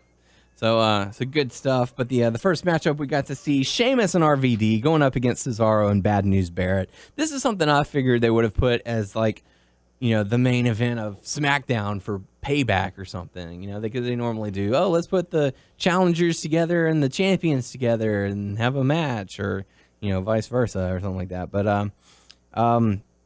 during the matchup, Cesaro decided that he didn't want anything to do with the matchup and decided to head on out after Paul Heyman saved him from receiving the bro kick. But what do you think about the matchup? It was fine. I'm obviously a lot higher on two of these guys than two other of these guys. Yeah. But there were some okay exchanges in this. I liked. I really, really appreciated Heyman doing everything he could to not take Sheamus's win away, but to like minimize his win by saying, "Oh, I thought you want to fight. You'd like to fight, but you win with a." This wasn't a wrestling match. Right. This was a fight. Why you went in with a small package? Right. But they did do like one of those little backstage press conferences with him where he was doing the same shtick. Well, I just thought it's great because he's not taking his win away from him. He's just saying like, I thought you want to fight, but you want to just roll dudes up. Because, I mean, I think that's clever. Yeah. I mean, like, you're not taking anything away from him. But you're taking away from him at the same time. You know what I mean? Yeah. I don't know. And you know what I mean? That's what I like about Paul Heyman is like he's willing to say, okay, yeah, your guy won, but he didn't do it the right way. It's just he's really. I mean, he just knows like. He marginalized the victory without taking away from him. Yeah. So good stuff. But RVD and Sheamus do end up getting the victory over Bad News Barrett after Cesaro walks. So next up we got to see Lance Stevenson, a.k.a. Damian Sandow. Who's that supposed to be? Basketball player for the Pacers, I guess. Because they're in Indiana, the Indiana Pacers. This is that sports stuff we were talking about. Yeah, more of the sports references. Hey, sports guys. So Damian Sandow talking about how he got game and he can ball better than anybody else, and Big Show comes out and he's got skills, and Big Show knocks him out and slam dunks the ball. Woohoo! Kind of a waste of time, but what was the last thing Big Show's done? KO'd Damian Sandow, aka Lance Stevenson. No, before that. Lost to Cesaro on SmackDown after WrestleMania, I think. But or won, I don't remember. But haven't seen much of Big Show. I'm okay with that. I don't know how recent it was, but Jason David Frank, the Green Ranger, whatever, on his Facebook, he was at a comic convention. He took pictures with the Big Show. He was there, and then he had a board or whatever, and Big Show broke the board. He punched through a board. Big Show's big. Yeah. So that takes us into the next match, the match we were supposed to see, air quotes, from Payback. Kofi Kingston versus Bo Dallas. And Bo Dallas continuing his winning streak, going 4-0 now, I believe. So the new streak is born for Bo. All you have to do is Bo-leave. Are you guys Bo-leavers yet? Well, I'm more of a fan of the character than I am of his ring work by a long shot, as far as I've seen. But it's really hard for me to say that this week because he basically just did the cheap heat stuff with the sports team again immediately after seeing that. After your team loses, it's okay because all the winners were Bo-leavers. I don't know. I'm not feeling his finish either. Yeah, the running Bo dog. Yep. Okay, so I mean, I don't know. I think I'm with Doug. I'm more with this character. Yeah. So, but Bo Dallas does end up getting the victory. Next up, we got to see John Cena and Stephanie McMahon cutting promos on one another. Stephanie McMahon getting booed and John Cena actually getting cheered. That crowd was very face friendly. I mean, they cheered for Cesaro, they cheered for Bad News Barrett, but they were very face friendly on this show. But Stephanie McMahon talking about the previous night and what the big plans for Money in the Bank will be, where if Daniel Bryan can compete, it's going to be in a stretcher match Did against you feel it was Kane. weird that John Cena came out? I'm actually glad that it was John Cena, and he did make the points that Bryan beat him at SummerSlam and the importance of not wanting to let go of the title due to injury and stuff like that. And it was good to see someone sticking up for Daniel Bryan, especially after all that's been going on over the past few months. I mean, I know that he's been, fighting his own battles and stuff like that, but it's good to see at least that he's got someone who's backing him up. So, I don't know. What did you guys think about this segment? I think it was definitely needed because I think it's very important for them to, because as a babyface, I think it's sort of to Bryan's detriment to not be like, to not give up the belt and say, I know these guys need a fighting champ, and to not say, well, I'm going to give this up, but I'm going to win it back. Right. So I think it was much needed for them to explain that the reason that he's not doing that is not because he's chicken shit. It's because he knows that he won't get the opportunity given to him to win it back. Right. Not that he doesn't know that he can win it back, that he's not going to get the opportunity to win it back. So it was definitely needed because I've been sort of worried, and it has sort of made Bryan look chicken shit these past couple of weeks, that he's like, I mean, you sort of see where he's coming from because he's been fucked over by these guys so much, but at the same time, it's just like, that's not what I like out of baby faces. I don't want to see a baby face who's just, being kind of not being whiny, but he's like, well, you messed with me, so I'm not going to do what you want. Like, right. I'd rather see like a fiery, like, defy the odds baby face. That's my preference. So I think it was much needed. I mean, like, I'm glad they said I'm glad they like dotted the I's and crossed the T's and perfectly explained, like, it's not that he's afraid that he can't win it back. It's that you guys have been screwing him over. They won't give him the opportunity to win it back. Right. And I think it was much needed. Very much. It sort of rehabbed his image. Not that he needed it, but, these past couple of weeks has definitely been a lull, especially with him not being there. Yeah.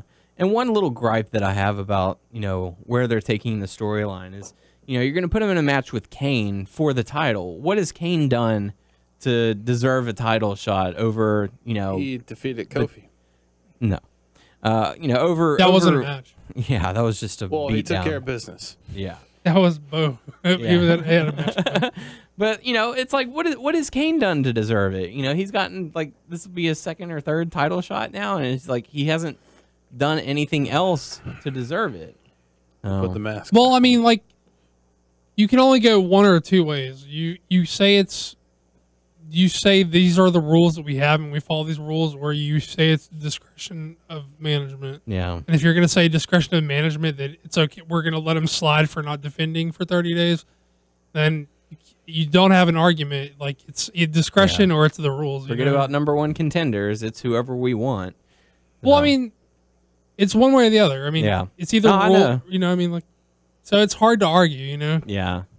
And it's one of those, okay, well, if you're not going to defend within 30 days, you got to face who we pick. So if we're bending the rules, we got to bend the rules. So, but yeah, so Stephanie McMahon didn't like what John Cena was saying and decided to put him in a match with Kane. Kane comes down, they have their match. Kane beats him down, and the ref says, hey, I'm going to disqualify you. 1, 2, 3, 4, 5. Ding, ding, ding. And John Cena wins via disqualification. Anything? No, I mean, these guys are not two guys that are going to compliment each other in the ring. Remember their lovely feud, the embrace the hate. Yeah. Oh. So yeah, I was fine with the fuck finish and get out of here. Yeah. So next up, we got to see Los Matadores defeat 3MB. After that, whoa, dive into it. Hornswoggle had an afro with a pick in it. He did. Yeah. And it looked fly. And then it got taken from him. Yeah, he needs to shave that shit off. And we saw the hair for what it really was. So, Los Matadores defeats 3MB. Next up, we got to see Alicia Fox and Oksana going up against Nikki Bella in a handicap match, I guess because of the punishment that Brie quit on her or something. See, I got to see some clips of it, and I got to see some pictures. But one thing that looks vicious, and I don't know if it's something that something that she's supposed to do, or she's just not a good wrestler. But I know she's hurt people by doing this. But that knee that Oksana does, on people, how she goes down, that looks like she can. I mean, she already hurt someone by doing that, but What do you think It's about dangerous. that? I don't know. I mean, I would not have let her do it again after what she did. It looked like it. Was it me or did it look like Brie hit her in the throat? I don't know. I don't remember. Like, I wouldn't let her do it again after what she did to Trinity. Yeah. I think I was already laying in bed at this point. Just kind of glancing at the TV. Fear the knee. Yeah, someone needs to tell her, hey, don't do that shit anymore. The need for knee. So, but yeah, Alicia Fox and Oksana defeat Nikki Bella in a handicap match. Did they give a clear enough reason as to why they were doing that? I don't recall, honestly. Yeah. This wasn't the best Raw, but it had a good moment at the end. But next up, we got to see Adam Rose going up against Jack Swagger. A match that we thought was going to be added to the main card, but instead they had a match on SmackDown, and now they're having a match on Raw with Adam Rose getting the win on both occasions. So what did you think about the Adam Rose Jack Swagger match? It was fine. Was it quick? It was a pretty short match. It wasn't a long one. It wasn't long, but it wasn't. It wasn't squash Right. short. Has that always been his finish? What was What? his That finish weird again? like stalling, like head droppy thing. Yeah, well, for the past couple weeks at least, I think you did it on NXT. What does he call it? The party foul or something. Okay. I think. So, I would figure they'd call it the lemon drop. This whole "don't be a lemon" thing. Yeah, that makes sense. Yeah. So I think he's more complete package than Bo, from what I can tell. Yeah. I mean, I like Bo's gimmick, but I don't think I haven't been impressed what I've seen in the ring from Bo. But I thought from what limited amount I've seen of Adam Rose, I thought he was solid in the ring at least, and like he knows like how far to take the gimmick. So Right. Which, I think by the way, oh, sorry for No, go ahead. interrupting. Did either of you guys get to watch NXT Takeover? No. Oh man. No. Y'all should definitely check that out. Really good stuff. Each of the matches were just awesome. Especially the Natalya and Charlotte match. They took a Divas match to a whole new level. Really good stuff. People keep saying this about these divas, and granted, I'm not watching them on NXT, but like, I would at least suggest watching this matchup. At least this one. Yeah, they had the whole Bret Hart in one corner, Ric Flair in another, draw to it. But it wasn't about that. It was just a really good match between both competitors. yeah, I mean that's not even what I'm speaking about. I just feel like people are like, Oh, the These- NXT Divas. yeah, and then like I see Paige, and I'm like, okay, well, I mean, what? I don't know. Yeah. I don't think they've given Paige. Granted, I have not seen them in the NXT environment, so Yeah. maybe perhaps that's my fault. I haven't gotten to watch enough NXT to see what Paige is capable of doing, but a lot of people are saying that, that she's really good.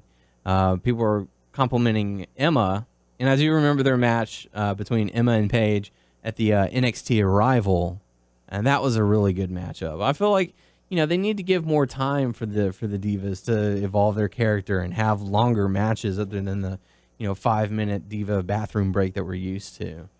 I feel like they're doing a good job over at NXT at least, and they're bringing in more characters. I just haven't seen enough of it to give a full critique on it. I'm gonna say this, and I really am not trying to sound like a smarky asshole. I really sort of hate those stereotypical like internet fans who say things like I'm about to say, but I'm gonna say it because I feel that it's genuinely true. People say like, oh, so blah blah blah, Paige is great, blah blah blah, so and so's great, and then I watch it and I'm like, she's totally fine, but Yeah, I don't see the great. hype. And then I'll watch like a Sarah Del Rey match and I'll be like, she's the best fucking women's wrestler in the world. Like, why is she the trainer and not the fucking champ? Like, Yeah, I mean, like,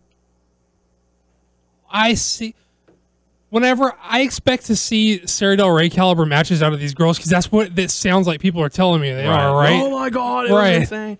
And I'm not gonna go out and say this was 5-star match of the year, contender, but it was a very enjoyable match. It was much better than any of the Divas matches that we've seen in recent months. So I would highly recommend at least checking it out. So that way, you can form your own critique from there. You know, also we tested the theory. So anytime you want to get on the network, they'd allow 3. You remember how not this last pay-per-view, but the pay-per-view before, we were all on it 3 different times. I think it's my computer is like I'm gonna buy a new computer soon. I think just too much to fuck with. Did you get a new phone? I got a new phone. I mean, you can watch it on your phone if you want to. Yeah. I guess I sort of hate doing that though. Drains the battery. So, but yeah, I mean, at least if you get the chance, definitely check that out. Also, yeah, the Sami Zayn and Tyler Breeze match was really good too. Did you post something that you can see in the future that's gonna be Tyler Breeze versus Dolph Ziggler? Yeah, they look alike. Or they have the gimmick. Or are we talking about? They've got similar gimmicks where they come out with the blonde pretty boy. Hey, yeah, you know. But it reminds me of what's it called? Zoolander, all that stuff. I think that's what they're going for. Okay. Yeah, but he's got a vicious streak to him. He really, impressed me. You know, as with his match with Sami Zayn. I mean, you could tell Zayn was the one who's elevating him to it, but Breeze kept up. Okay. So that's another match I would recommend checking out. But back to Raw, we saw Adam Rose defeat Jack Swagger, and that takes us into the tag match. From what I saw, they had a promo before. Yes. Usos. Yeah, with Harper and Rowan. Well, the Usos had a promo as well. Yeah, but it wasn't I don't remember. Yeah, I remember them, but they were very weird. Rowan and Harper, since he's gone now, and we fight for him. Yeah. So, where's he gone? Is it in the bathrooms? Yeah. I don't know. Where are my tits? Are they in the can? So, Rowan and Harper going up against the Usos. I felt like this was probably the strongest match of the night. Good work from all 4 guys, as usual. I like the fact that they were selling their injuries from the Last Man Standing match, because they had some good spots on there as well. But Rowan and Harper do end up getting the victory on that. What did you get to check that out? I call it bits and pieces. Little bits. A little I don't remember bit. the ending. Yeah. So I guess from the Last Man Standing that Bray's gonna be out for a little bit. He's gonna be returning on SmackDown, but he was selling the injury and the loss, I guess. Oh no, Bray Wyatt is gone. Then Bo Dallas steps in, and everyone has to believe. No, and then Bray Wyatt comes back. I'm like, who do you think you are, my brother? Not really. And follow brothers. The Bozards. The Bozards. Yeah. Bozards. The Bozodes. But yeah. So hey, there you go. There's a T-shirt. Bozos. But so next up, we got to see Alberto Del Rio going up against Dolph Ziggler. I'm not gonna lie, the part I saw this, when it came on, I turned it off. Yeah, I turned to a different station. I don't know why. I don't want to see Dolph Ziggler. Really? You done with him? Kind of I like him, but I was kind of meh. I don't like what they're doing with Ziggler and Del Rio. Yeah. So I was like, What don't you like? I don't know. I know Doug's gonna say his wrestling that gets to him and all that stuff. Changes I have no offense problem with up. it. Yeah, and I know that he's a bump freak and he does unnecessarily bumps. Yeah. Talk about me like I'm not But the I guess this is because they're not really doing anything with both of them, and I kind of not in the mood really to see them. Just done. I don't know if I would say I've done with them, but I was just meh. Okay. But it was Alberto Del Rio going up against Dolph Ziggler for the chance to qualify to be in the Money in the Bank ladder match, which he did qualify, right? Was Del Rio versus Ziggler. Oh, I thought you're giving the finish away. Okay, no. I may have. I thought you guys already got into it. Okay, no, okay. No. Well, I just came in and heard Tyler say something about me. I thought you were talking. It was like, Doug's such an asshole. And I know you. No, I was just saying. I know, I know how you don't like. We're just talking about Ziggler, and I told him, what you don't like about him and all that stuff. Yeah. And I was like, I'm fine with certain parts. So, but it was a chance to qualify for Money in the Bank, either the title match or the briefcase match, depending on Daniel Bryan's situation, whatever they have for that. But Del Rio ends up getting the victory on this one. A lot of people were expecting Ziggler. Anything to take away from the matchup? I'm glad Del Rio's getting an opportunity here because he's the far superior wrestler in every conceivable way. He's a better worker. He's a better promo. His psychology is more sound and it's stronger. And I know that's not a popular opinion, and I'm okay with that. He accepts that. However, the one glaring strength that Ziggler has is falling down, and so it seems like he would be like ideal for this match, where a lot of this match is going to be falling down and taking insane bumps. So I could see an argument where maybe he's a better guy in this situation because. Well, I'm not even trying to be funny. Yeah, no, I know. It's true though. I mean, but I know that's not a popular opinion. That's fine. I'm not even being funny about it. I'm just saying, like, what I think is, and I don't even think it's like 100% lock that this is his strength, because he's 50-50 at best with me, because there are a lot of times where he's overkill with it, and there's a lot of times where he overbumps. Mm-hmm. But if there's ever a time to overbump and look like you're dead, this seems to play to his strengths. So I see a real argument for people being like, this is the match tailor-made for Ziggler, and I understand and okay with that argument. Although I'm happy to see Del Rio have an opportunity to do more work, because I do feel he's the superior wrestler. Very good.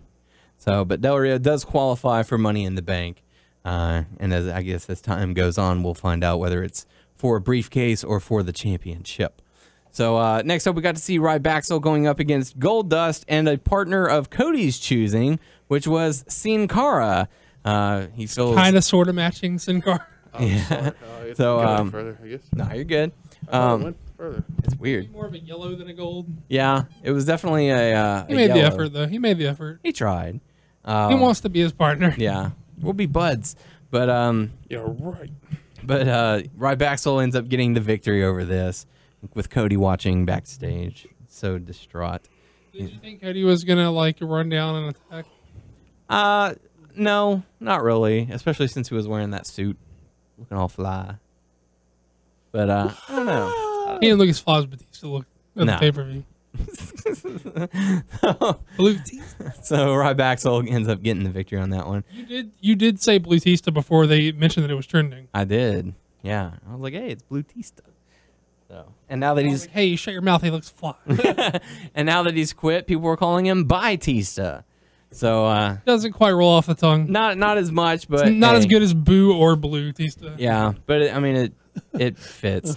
But next up, we got to see Rusev in an appreciation night or something. He got this medal for winning this ultra big battle of the Titans, the battle of the countries, and let's get fans chanting for the network that WWE is on. Oh, can we please backtrack all the way to the pay-per-view and talk about how unnaturally these motherfuckers swung flags? No one has ever swung a flag like that in the history. These guys are like swinging for the fences. I'm with those talking flags. Big E and Rusev. They like when you swing a flag, you let it like whip in the wind. These dudes were like fucking acting like robots. Like no one's ever whipped a flag like these motherfuckers. Swung it like with baseball flags. bats They or whipped something. it back and forth. They whip their flags Like- back and forth. They whip their flags back and forth. Willow. So, Will o' the Wisp? what? He laughs just like this guy. Now you're just some laughter that I used to know. So anyways, Rusev had an appreciation night where he got a gold star for winning. Congratulations. Very awkward. Was expecting some sort of interference of any kind. Not sure what this accomplishes other than cheap heat, but I Yeah. guess that's fine. How did you know that Rusev is actually dating Lana? There are reports about it. Come on, man. Okay. Are you friends with Rusev? Or I didn't what? know No. that. You didn't Yeah, know? he told me. Yeah. They're actually a couple. IRL. Yeah. That's how she got the gig? I'm guessing. She's an actress, right? She's a Does good-looking Rusev know gal. about that page, Lana's legs? I don't know. Maybe. Also, tell him about Paige's ass. Paige's ass. Yeah, there you go. If you want to see Paige's ass. So, I mean, it accomplished nothing. It got GP. Big deal. Meh. So, Meh. finally, on Raw, They're like ratcheting up the cheap heat, though. Yeah. You know what I mean? It's like they're like let's show Putin. Let's play the national anthem. the let's, Snowden thing. Yeah.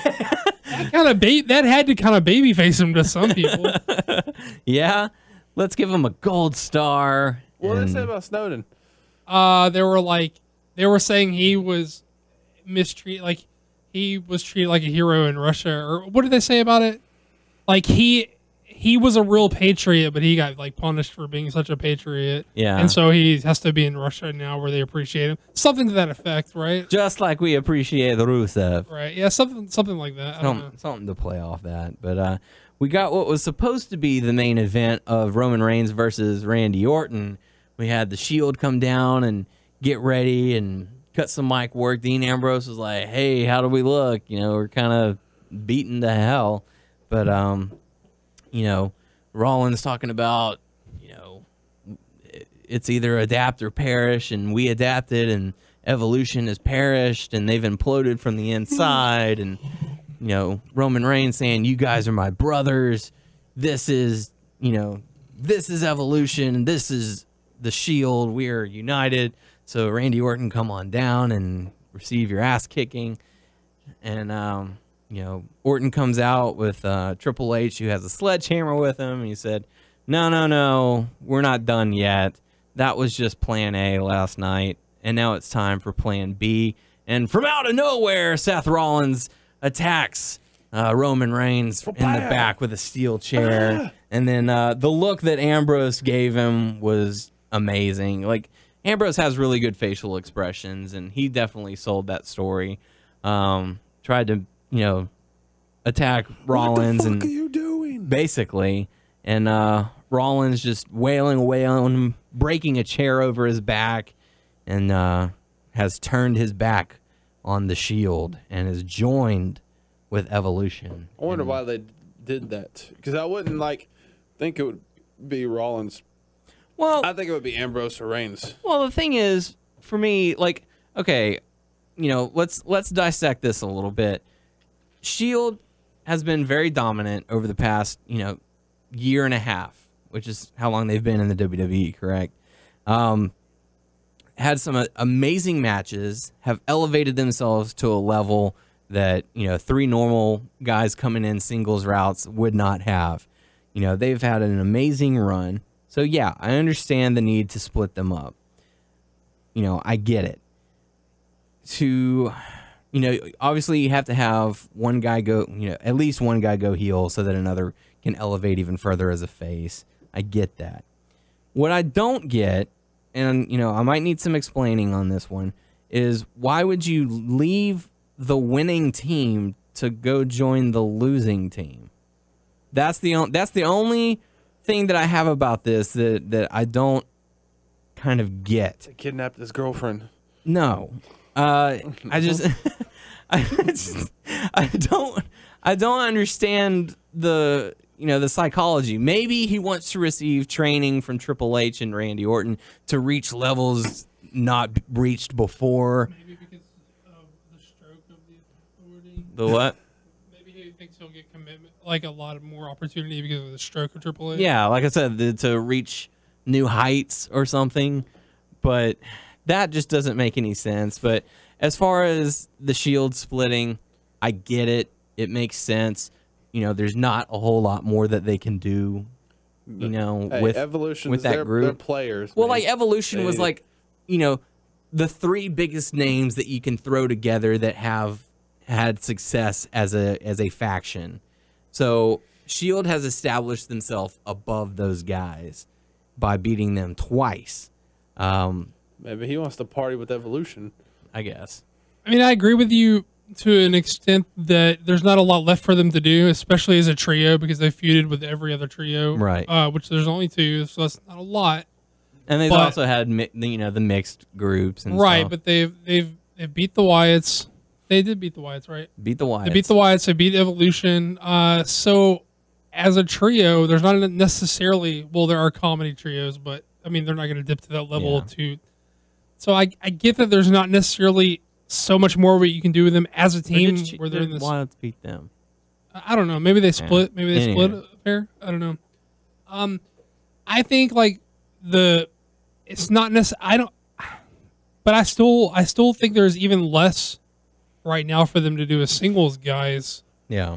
I think the practicality of breaking them up is that Batista's leaving. Mm-hmm. So your heel team, you can't have your heel team with Outnumbered. with a disadvantage, because that doesn't. You want your baby faces fighting from underneath, not your heel team. Right. So it makes sense that if Batista has to leave to turn a guy, I'm with Aber that I'm surprised that it was Rollins. I'm not saying that's a wrong call. I'm just saying I was surprised that he was the guy that was chosen to turn heel. I did expect one of the other two. But I think it was good because he was the least expected one to do it, though. I like that, though. Well, see, this is kind of like plays into how I feel about it. It's, to me, unexpected and surprised does not equal good. It doesn't mean it's not good. It just doesn't necessarily mean it's good just because you're surprised by it. So as far as I'm concerned, the jury is still out for me as if this is good or not. And I need to hear Rollins establish his motivation for doing this, because I've watched 6 months is probably a stretch, but like 3-4 months of these guys feuding with Evolution. Yeah. Where these guys gave intense, believable promos about how they are a unit, about how they're not to be fucked with, about how Evolution wasn't. To me, it was never hinted at that that any of these guys were ever for sale. Yeah. Yeah. So if you come back after the fact and say, well, he was for sale all along, it just he turned because it was opportune, because he was bought, whatever, that rings really false for me. Yeah. And I will say that's just shock factor garbage. Because, I mean, they did tease the split right before But WrestleMania. it's not Rollins, though. Yeah, he was the glue that held them together. He got a little frustrated, but then they reunited. Well, they sort of teased ego between Rollins and not Rollins, excuse me. Reigns and Ambrose. They teased ego between those guys. Yeah. But they never teased that Rollins thought he was a superior guy. They never, and he didn't just give lackluster. These guys just didn't give lackluster promos about how they're such a solid unit. How they're, I don't want to say brotherhood because that sort of implies a road shit, but like you know what I mean, right? Well, once Reigns said brothers, I was like, oh, something's about to happen. Well, that's what I'm saying. Like, but they have to for me to say, okay, this is fine, it makes sense. They have to justify to me why Rollins would turn on them. Right. And if they can't, then I'm sorry. It's just a shock factor for the sake of it, and that's just garbage. Surprising is not equal to good. Yeah, and again with the shock factor, people would expect Ambrose because he plays a really good villain. People would expect Reigns. He fits the muscle because he fits the muscle guy. He's the backup guy. With Rollins, he's the flashy high flyer guy who you wouldn't really expect to play the heel role. Well, he's done it. He's different enough, like to be like a different part of Evolution, to like sort of carve out his own niche in the group or whatever. Yeah. But I'm not even thinking about you're putting a group together, like you need a tank and you need a whatever, I'm thinking like straight motivation. If they can't satisfy me with why Rollins would turn on them, then fuck it. It's stupid. I mean, and I can't think of anything. And again, it's why the night after you just went through hell for your buds. That's what I'm saying. Like not only have they been giving these fiery, passionate promos about how together these guys are and how you may knock us down, but we're not staying down. They fought like tooth and nail with these guys. Yeah. They put it out. They fucking put their bodies on the line. These weren't wrestling matches. These were these guys. They were wars. Yeah. So what can you say to this man to change his mind in less than 24 hours? Right. And if you can't justify that to me, then it's just fucking garbage. Ultimate blowjobs.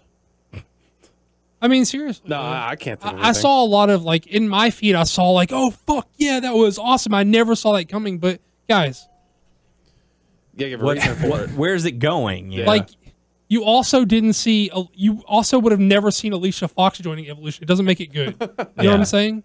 Yeah. I mean, like people think that it has to be surprising to be good, but look, hey, guess what? I'm gonna go see Guardians. I'm gonna go stand in the fucking line. I'm gonna see Guardians of the Galaxy August 1st with every other fucker the absolute second that I can on the day it comes out. And you know what? I know going in that Guardians of the Galaxy are gonna fucking win at the end of that movie. It doesn't make it bad that I know it's gonna happen. It's the fucking journey. You have to justify it. You know? Right. So please, you can't just do it out of thin air for no reason. Right. So I mean, I'm not.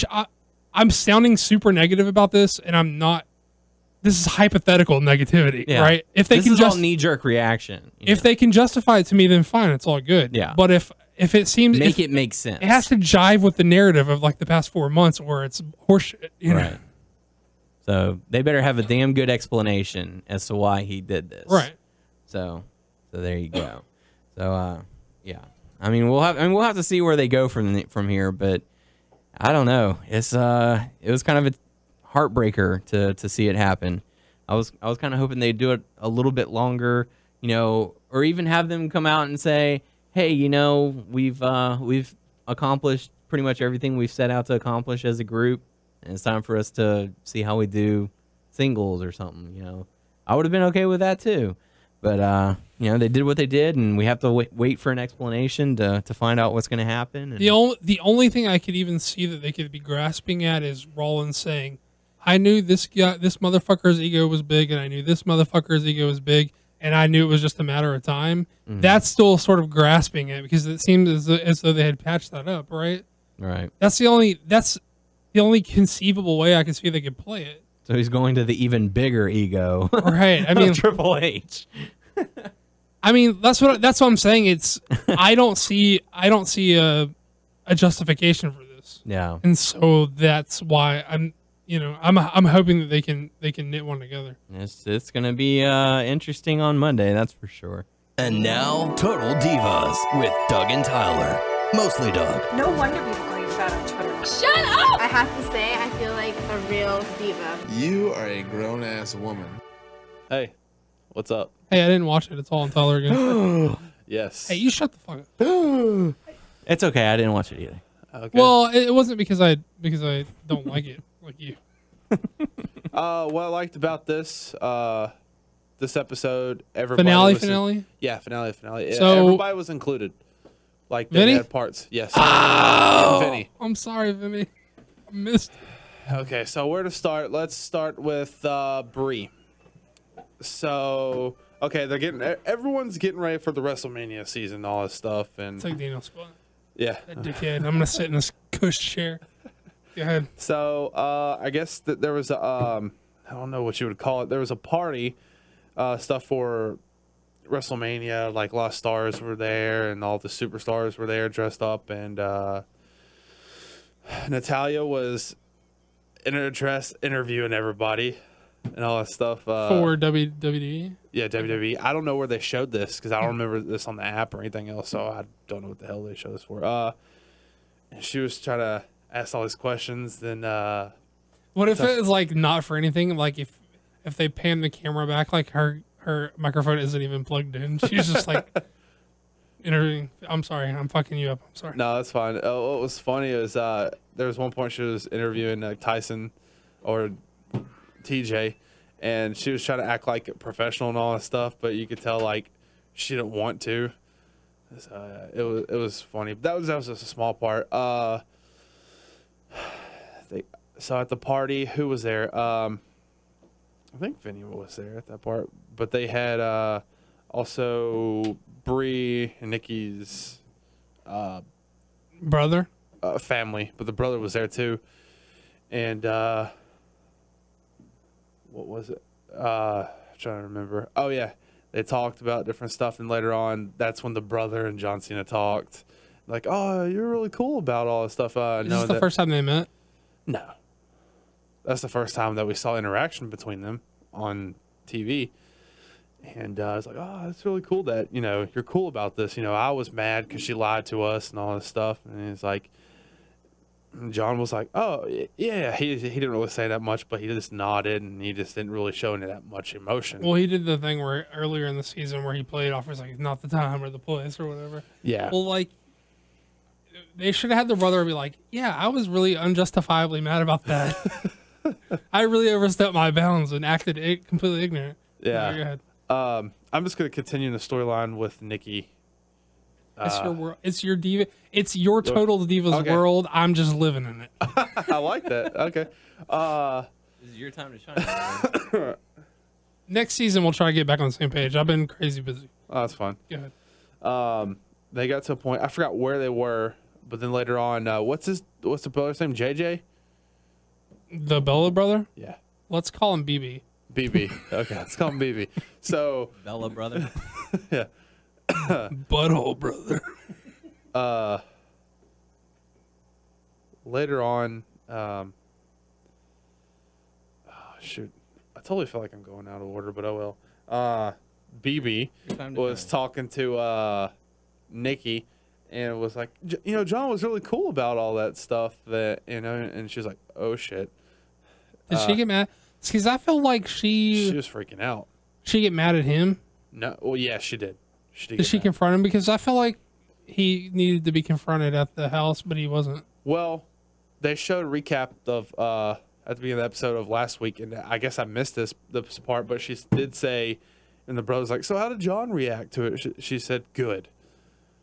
He acted, you know, good towards it and all that stuff. They so she edited lied. it out. I don't remember seeing that part, but she got mad at him, and she goes, I was lying. She's like, I thought you told John. He's like, no, I was lying. And she's like, no, you shouldn't be lying. How was I supposed to know you were lying? How about you stay out of her fucking relationship, you jackass? She can lie if she wants to. I mean, I'm not advocating I'm not advocating lying to your partner. I'm saying that, like, who the fuck is he to be butting in? I know, but yeah, I know you're right. And she goes, why did you go up to him and talk to him about it? It's like, well, I just, you know, it's like, I was just telling him that I thought he was good for, you know, he had a good attitude about it. Because he's down with OBB. Wait, that's not the right initials. OPP. I was trying to do OPP. No, I was trying to do other people's buttholes, but like. OPB. Yeah. OPB. You down with OPB? You know me.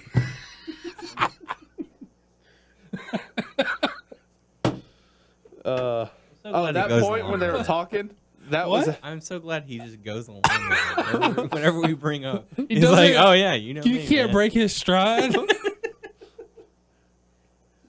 never gonna break my stride. Love it. That was at before Bree's wedding. And the brother and Nikki were fighting and all that stuff. The mom was like, this is not Bree, sorry. This is Nikki and the brother was fighting. This is Bree's day. You shouldn't be doing this. And Bree was mad at Nikki for not getting this shit. It's like, you know, you should have taken care of this shit before my wedding and all that stuff. And that's sort of justifiable, I guess. Yeah. Although only if they were making a scene. Oh, I forgot to say before that, when after the brother told John at the party, there was a point in time where like Nikki and John went to go out to eat, and John was acting really weird and wouldn't say nothing to Nikki, and Nikki was like, what's wrong with him? You know, he's been busy with a lot of stuff with WrestleMania. I guess he's tired. So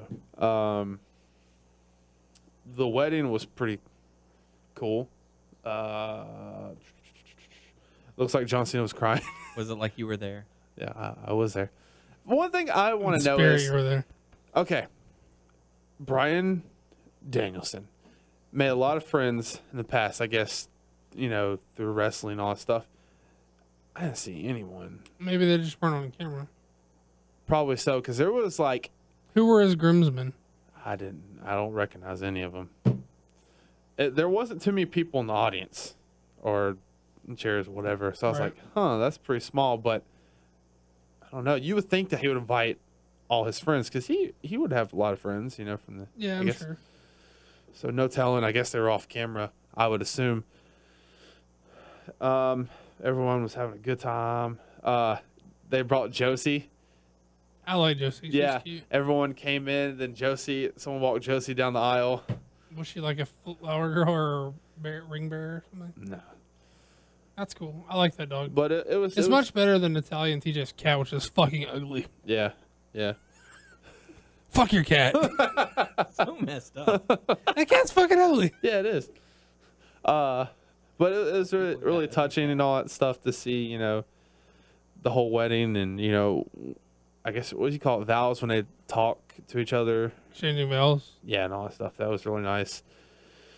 They danced. Are you going to steal his lines for you when you do your vows? I got to rewatch it. We'll see. Did they tell me they did not incorporate the yes into the wedding? No. Okay, good.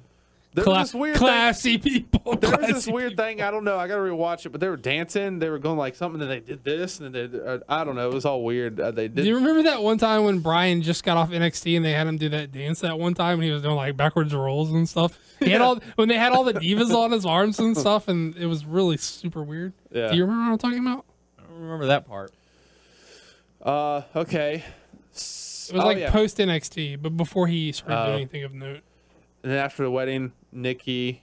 Well, there was one point where Nikki was talking to John before the wedding. They're like, and that was like, this is not the place and time. And after the wedding, John was like, hey, whatever you did before you met me, that's fine and all that stuff. John was like, hey, I know how to act when cameras are on me 24/7. Unlike your fucking asshole brother. Yeah. I know how to conduct myself with 800 cameras on me.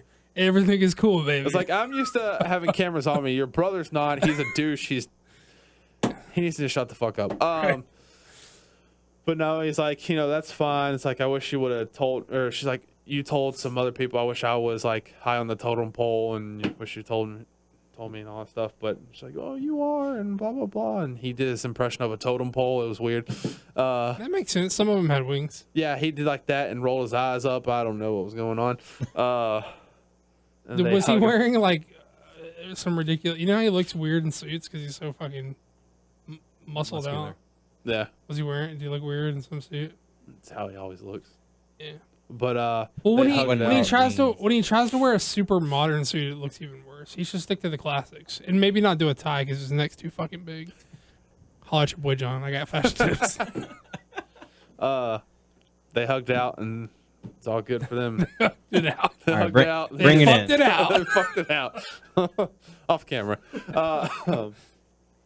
Okay, so After the reception. Summer Rae. You don't have any bird jokes? No bird jokes. Crap, what's her name? Emma was there. She was backstage with Summer Rae, and they were talking about, Summer Rae was talking about how like everyone hates her and all that stuff, and it's like, I know it wasn't invited to Bree's wedding, but I'm still gonna give her a present and all that stuff. And well, that's nice. And then Emma was like, well, you do come off fake to people. She's like, it's like, yeah, I know, but in my head, the whole time she's talking to her, she's doing the arm thing. So by the way, whenever I went to the store the other day. Well, you are fake, so. If you can't see us, you can't see us you for sure can't see us at home. But we're all talking right now doing the MR. You're peeking through that small little window that we have. Hey, what's up? But and Summer Rae did admit that, at times she, may seem fake to people and all that stuff. But it's just like how she talks, and it's like annoying, and how she like presents herself and how she says stuff. I'm like, I don't know. But what else? They show the time period when they're all backstage during WrestleMania, and they're like, who's that guy we talked about last week who takes care of the girls backstage or whatever? He tells them about stuff. We can't remember his name. We call him Jan's assistant. Yeah. Because I think he is Jan's assistant. Hey, y'all's match number 3 got moved to number 7. They're like, oh no, number 7's oh no, spot. we're the cool down match. Well, there's like, yeah, that's the match where if things go long and they get cut, certain parts get cut and all that stuff, and they get to the Undertaker spot and all that stuff, they're like, oh no. And they show all the fans going like this, and it's like, this is not good. Like, everyone likes Undertaker, and he just lost, and we have to go on after that match. They didn't like that at all. But then after the match, they're like, oh, we did so great. That was so good. That was so good. We brought the crowd back. They were so pissed off at that. They were all like, we did good in the match. I was like, what the fuck? We were there, and people were still pissed off. Yeah. No one cared about that. Y'all were on the it's match, sort of not their fault, though. Yeah, I know. I mean, they did it. It's actually not at all their fault. Yeah. It sucks that it happened that way, but that crowd, there was people leaving. I sort of love the idea of them, like, after a really hostile crowd of being mad at the Undertaker stream, they're like, we did so good. Yeah, they're all patting each other on the back. It cracked me up. I was like, we should go shopping. Okay, the other thing that happened was Vinny and Orion. Tell me about my boy Vin. Okay, so he comes into town, New Orleans and all that stuff. And you know he's fucking ready to party. Yeah. He gets in the hotel with her, and like she's like acting all weird, and like he's like laying on the bed, and she's like standing over him and like making weird noises and stuff. I don't know what was going Mating on, calls. but she was excited, and that was a little part. And then it skips to Ariane and Vinny talking to Naomi, or what's her name?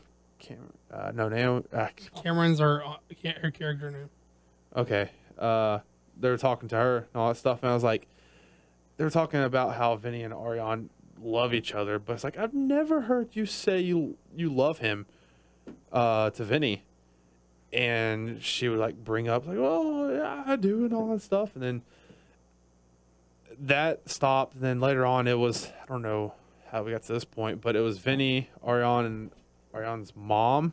They were at a restaurant, and she broke down and started crying. And she goes, I can say I love my mom, I truly do, but you know, I've had people in the past hurt me and all this stuff, and I know you're always there for me and all that stuff, but I just can't say it right now and all that stuff. But at the end of the episode, she couldn't say that she loved him. Yeah, but she finally did say, I love Ariane, girl. She finally did though, and she meant it. And he's like, how do you know she meant it? I don't know. You could tell. I felt like, yeah, I could tell. I know. Did he TV is different, you know. Some things I guess you can't tell, but I don't know. I felt like it. Can you feel the love but tonight? Elton John glasses is what I'm wearing. It's kind of confusing sometimes on TV. I have a back to you, but when I turned around, you did have them on. I don't know. I kind of felt so, but you know, so like I said, sometimes on TV you don't sue us. Some people can be fake, right? But like an entire cast, but of like people. yes, like an entire show. I assume that she did. So, and you know, and they're. Did he look happy about it? Yeah, he did. That's all that matters. We just want you to be happy, Vinny. Yeah. Yeah, we just want you to be happy. If we can't make you happy. And so all Natalia did was act super annoying and interview people with a microphone that probably wasn't plugged in. Yeah. Okay. That was it. There was one point in time, I think at the beginning of the episode, like the whole cast, I guess, except for Summer Rae, because there was the guys that was there too, like John, Eva Marie's boyfriend, Vinny. They're all Buff Donuts guy. Yeah, they were all drinking. They were all sitting around and drinking and all that stuff. But it was a celebration because it was WrestleMania time, I believe. But that was pretty much it. Did they show like clips for like preview for next season? Nope. Did they announce a Vinny spinoff? Vinny House. I don't know. Do we know when it's even coming back? No. I would assume longer this time because didn't they order some and that's why they came back? Order new episodes and that's why they came back sooner. So this is goodbye for a while. Yeah. So even though we'll see more Vinny. I bet we're gonna see what we got Rosa and probably Rosa's boyfriend. So. Yeah. Well. Been a good run, guys. Yeah. Well, do we know they're putting this on DVD? I don't know. I think there was actually a rumor of that they would. I'd buy that. Yeah. Maybe they'll have like special features with all Vinny. I don't know, or Vinny commentary. Oh, dude, director's well, I guess he didn't direct it, but like special commentary would be awesome. Whoops. And that was it. Well, I guess this is goodbye for now. I'm sorry I flaked the past couple episodes. It wasn't intentional. Me and Mr. Aber will be back on schedule hopefully next season. Mm-hmm. I like sitting in Daniel's captain chair. You can sit there while we do the next episode. Okay. I don't mind. Sweet. Or if you want to lead us into the next. I will. I'm running shit now. All right. You sit in the chair. You run shit. Okay. You can finish out the show. That sounds good to me. Girl, bye. And now, the Legends House. Give me a break. This Tony man. Legends never die. They just get better. Should be able to kill you. Holy balls. All right, Daniel, take it away. Holy balls. Another episode of Legends House this week. I don't think Tyler was able to catch it, but that's okay. Dropping the ball. I know. How dare you? Your boss because I'm God damn it. But this week was a little bit interesting. They had sort of like you know how they had the dating game? It was more like the roommate game where they had to, they would half the team would leave the room and they would write down answers for what they think their roommate would say. They brought the guys back. They had to guess. You win it. You get 10 points. None of them said it. I guess like what's his name would say holy balls. Yeah, right. No, which was weird because they do their introductions for the intro of the show, and they all have their little sayings. And Gene Okerlund does say "holy balls" in that, but I didn't catch a "holy balls" during the actual episode.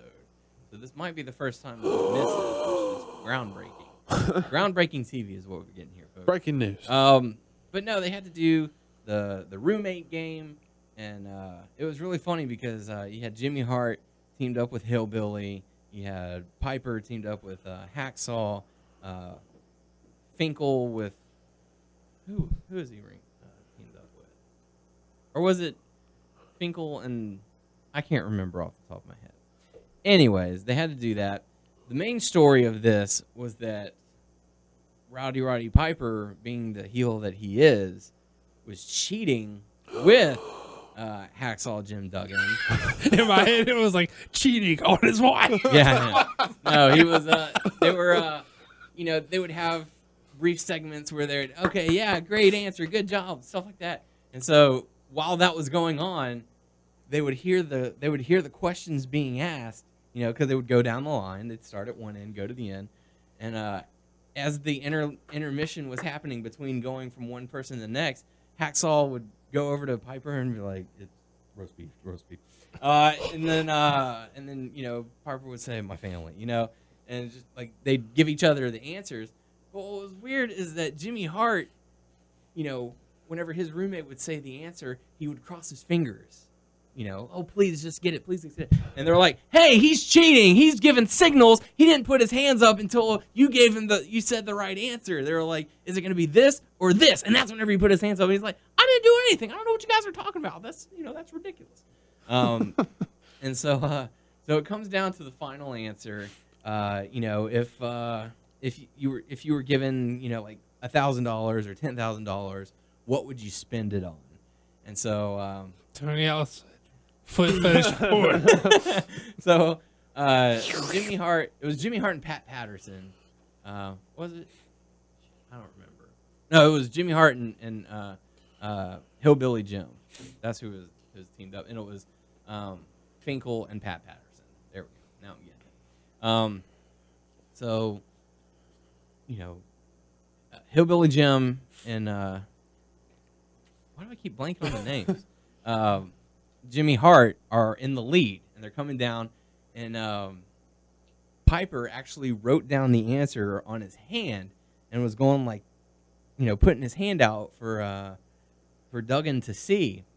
Well, Duggan's no good seeing if he doesn't have his reading glasses, and so he's trying to mouth the word to Piper, and he's like, life, and so he says life. He was like, if you were given $10,000, or what's the most valuable thing to you? And so he says life, and he's like, no, it's wife. And so they end up losing because they were cheating. Instead, they called him out. Well, after everything was over, the winner was declared. Piper did stand up and was like, it's too good to pass up. I've got to tell you guys this. I wrote down the answer. He can't see, so that's why we lost. So, And it really contrived like this was a fake show way, or do you think like he was like really a dude who would cheat? And I feel like it was one of those things where that particular moment was not meant to be aired, and they were like, we should at least play this, because it was like, because he stands up and he's like, guys, you know me, I'm a heel, I gotta cheat. He says heel? Yeah. Okay. He's like, we had to cheat. Duggan can't read. He was like, he didn't have his glasses, he didn't read, so we lost. That's why. Just because we lost, I had to share that with y'all. He was like, it's too good to pass. So the weird thing was that the winners, which is Hillbilly Jim and Jimmy Hart, they got tennis lessons for their main prize. Which lame. Yeah. They brought in like 2 female tennis players, so of course me and Gene Okerlund's like, oh man, I need to check this out, see what y'all are doing. And so, they do that. And then, a couple days go by, and there's a moment where Roddy Piper has to go to a convention to do autograph signings and photo ops and stuff like that. So he goes to do that, and Duggan is like a dog, you know, walking around.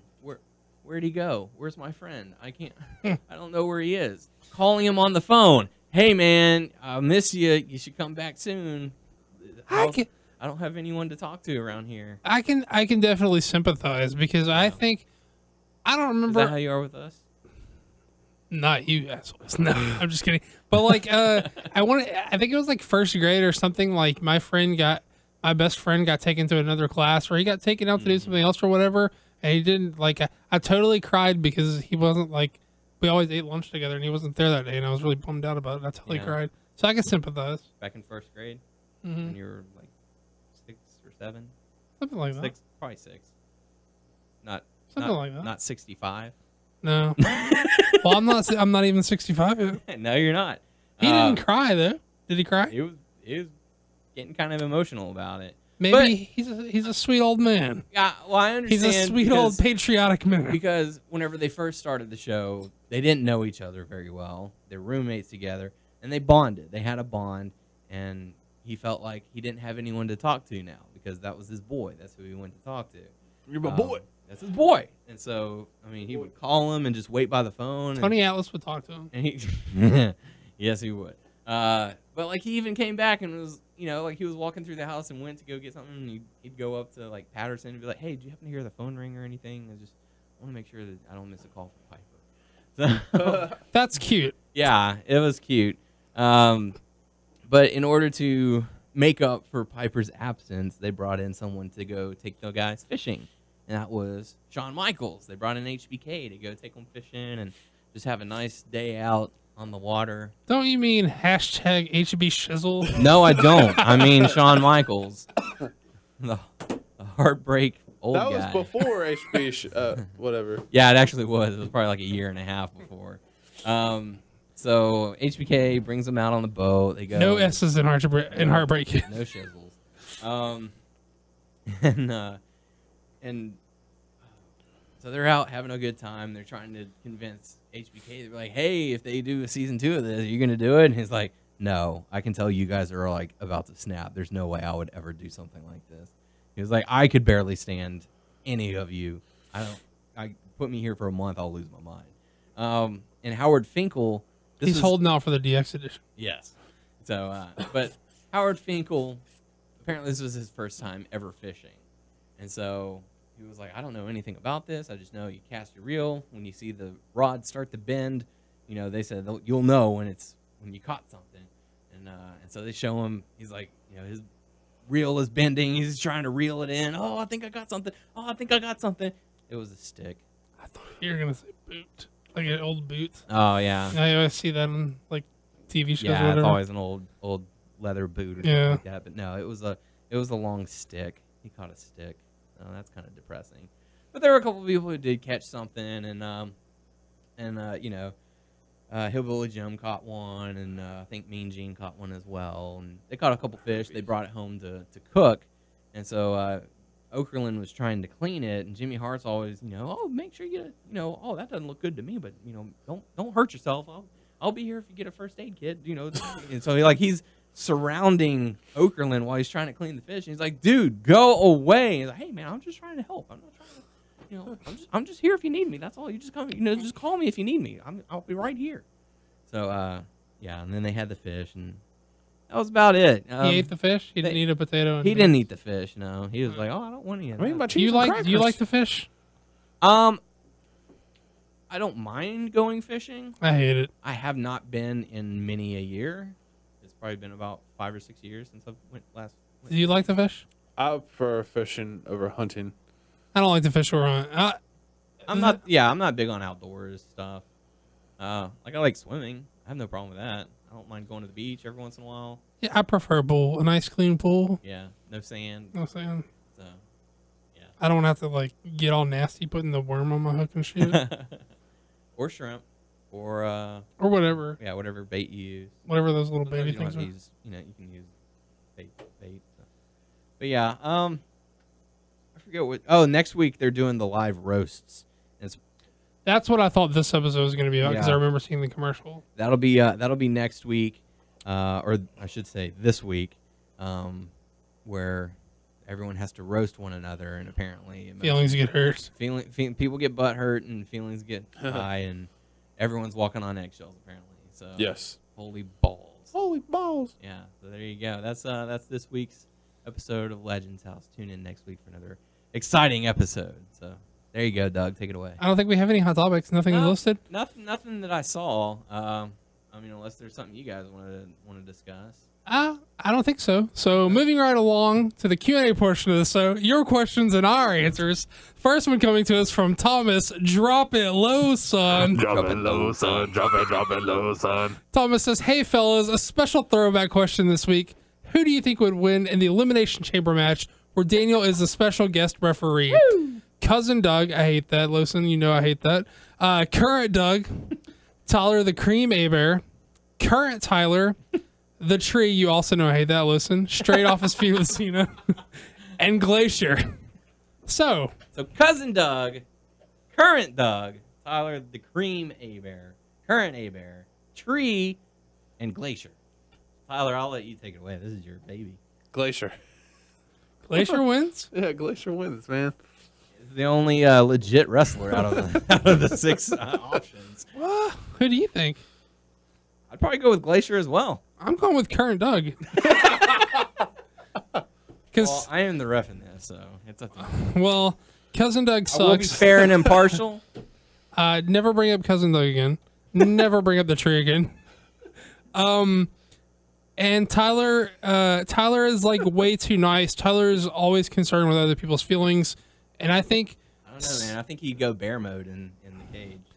Tyler's too considerate. I think current Doug is a surly old man, and he is gonna do whatever it takes to get the job done so he can go home and not have to be fucked with. You think he can take Glacier? And fuck was yeah. it the Cream is a poser, huh? I'm going with current Doug. You guys, I guess majority rule. You guys say Glacier. I think you're wrong. I mean, this is an Current open. Doug. This is an open thing, but Current I mean, Doug. Tyler, how would this break down? I mean, there's Good Lord. There's some good competition in this one. Okay. The Cream is a And poser. don't forget, I'm special guest referee. Okay. Is this I'm referee. It's elimination. Oh, Elimination Chamber. Yeah. The two men start the match. 4 in the pods. 4 in the pods. So who starts out? Let's see. It's gonna be Tree versus the Cream, and they keep on battling out until Cousin Doug comes along. So all 3 are in the ring at this time. Well, at first it was. Well, it starts off with the Cream and Tree, and then Cousin Doug enters. Yeah. Okay, so After a 5-minute battle. triple suicide. Yeah. And next, triple suicide. And then I guess current Tyler and then current Doug come out and they battle each other. then Same time? Glacier comes out. No Glacier's the no last. pins? No, triple suicide. So it's No, there's no triple suicide. hey, fuck you. We're calling this match triple suicide. So it's current Doug and current Tyler. As referee, I am not allowing triple suicide. I'm not allowing any suicide. It doesn't matter. It happened. That would be terrible for business. Current and people Tyler would sell their stock. Current Tyler and current Doug are taking a breather because that was rough to witness. Lots of process. Glacier comes Got out. blood on my hands. Current leaves. Current Tyler, current Doug are going to team up to take out Glacier. Yeah. And current Doug's going to stab you in the back, motherfucker. You're a winner. Which I get eliminated. Then it's just between Glacier and. No, we teamed up to take him out, and then I stab you in the back. Oh, you stabbed me at the back last. So, okay. Yeah. And then you take me out the last minute. Okay. Yep. That son of a bitch. God, how could you, Doug? I'm a surly old man. I just want to be left sleep alone. with I'll do whatever. You just stayed in the pod. I don't know. Triple suicide is a terrible an idea. I think it's awesome, especially with those 3 You need fucks. to branch out more. Accept Tree into your life. Yeah, I'm going to move right along. This one's coming to us from Grand Poobah Seth Rickson. Who? Grand Poobah of the Cult of Kali. Okay. Head Kaliver. Yeah.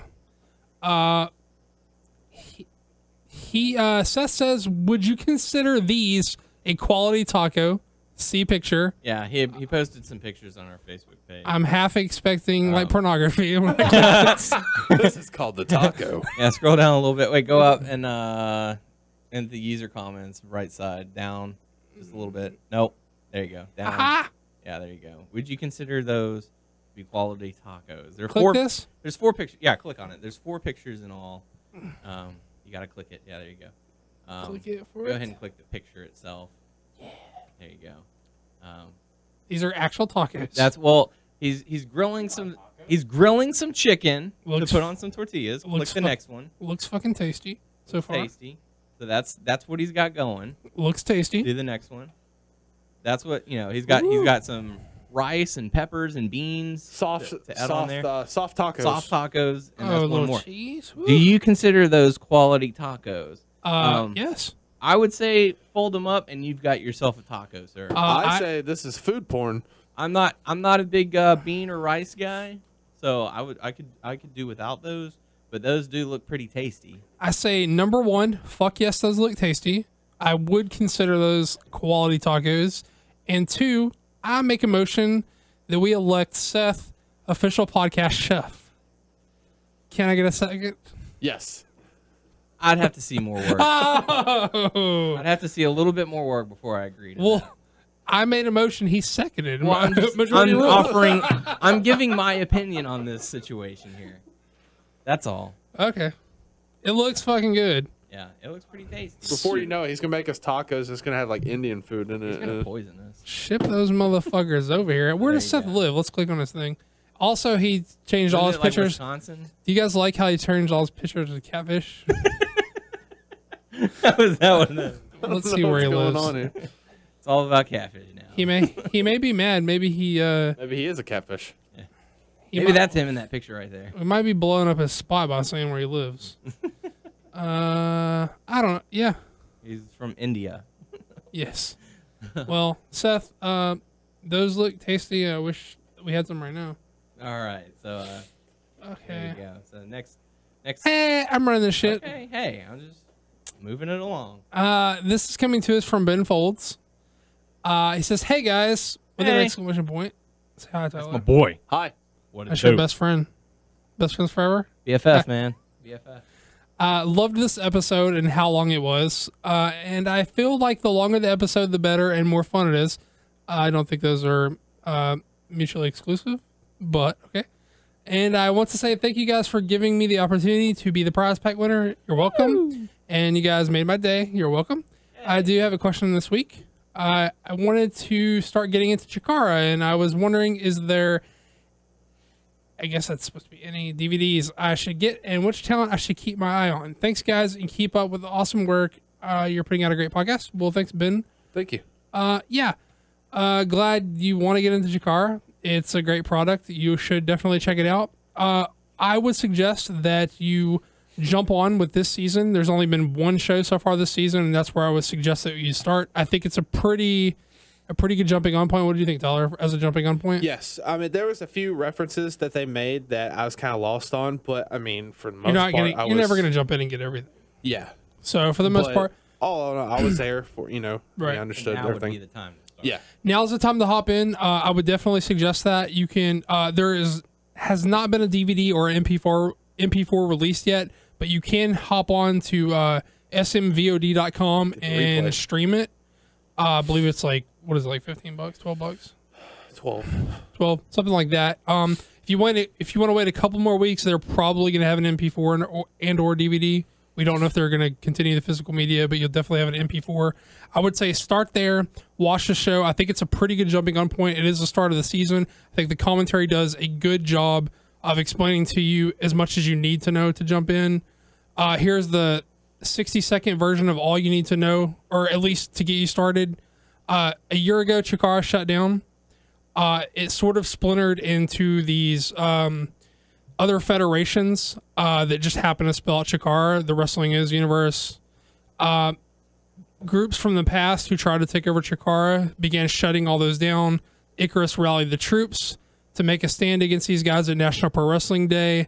They brought Chikara back, and basically all the Chikara guys are fighting all the guys who've shut down all the Wrestling Is companies. That's pretty much all you really need to know. As far as DVDs, I would say just start with this one, and if you like it, you can always go back. There's a lot to know, but you're not going to get everything at once. A lot of storyline. Tons of. I mean, there are current storylines that have built upon storylines going back to like 2005. You're not going to get everything. Just hop in and see if you like it first. As far as individual guys, who are some guys you like? Ants. I mean, I do like the Colony. I do actually like the Extreme Force. What was new to me, I did like 3.0. Jervis, Cotton Belly. Shoot, there was a lot of people, man. What's it called? What's Ultramantis Black's group? Spectral Envoy. Yeah, there's just a lot of people that I enjoyed that was on the card. So, I mean, there's not just one person. There's a lot of characters I liked.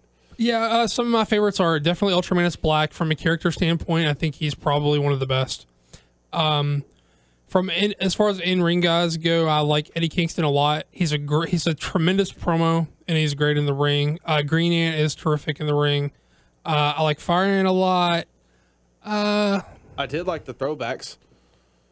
Yeah, throwbacks are cool. Who else I like? I mean, that's probably good enough. What I would suggest, though, if you like this, just find out if you like this show. Watch this one show, see if it's for you, because it really isn't for everybody. There is at shop.wrestlingism.com. They do offer a sort of a service similar to Netflix. It's not necessarily like Netflix. You basically pay a monthly subscription of like $7, and they cycle content in and out. There's a bunch of old and new. They do a good job of getting some variety in there.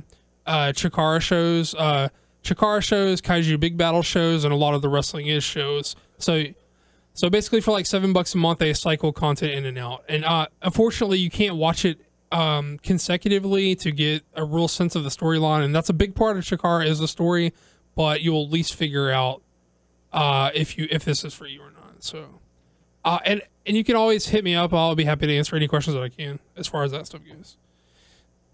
So yeah. Just watch the new one. Good stuff. Anything? No. Anything? I know more than I do. I highly enjoyed it. This was my jumping on point last show, so and I will continue to be on the wagon. Chuck Taylor. We should not forget Chuck Taylor. Chuck Taylor. He's funny and he's good. Yeah. So awesome. So yeah, I forgot how you start the ending. You're in the chair, man. Take it home. Oh, show over, bitches. I'm Duck. Doug out. Would you like me to take it? Take it home. Yeah, my feet are just about rusty. Go ahead. Okay, no, you're good. I mean, you can stay there. Okay. I was about to say, support our friend Tex Lonestar, Doomsday Right. Wrestling. You're in Find the him Houston on area? Facebook. Yeah, meet us down there. Come Yes, at Numbers in Houston, say hi. Don't forget Texas. Cereal. Yeah. Yes, cereal.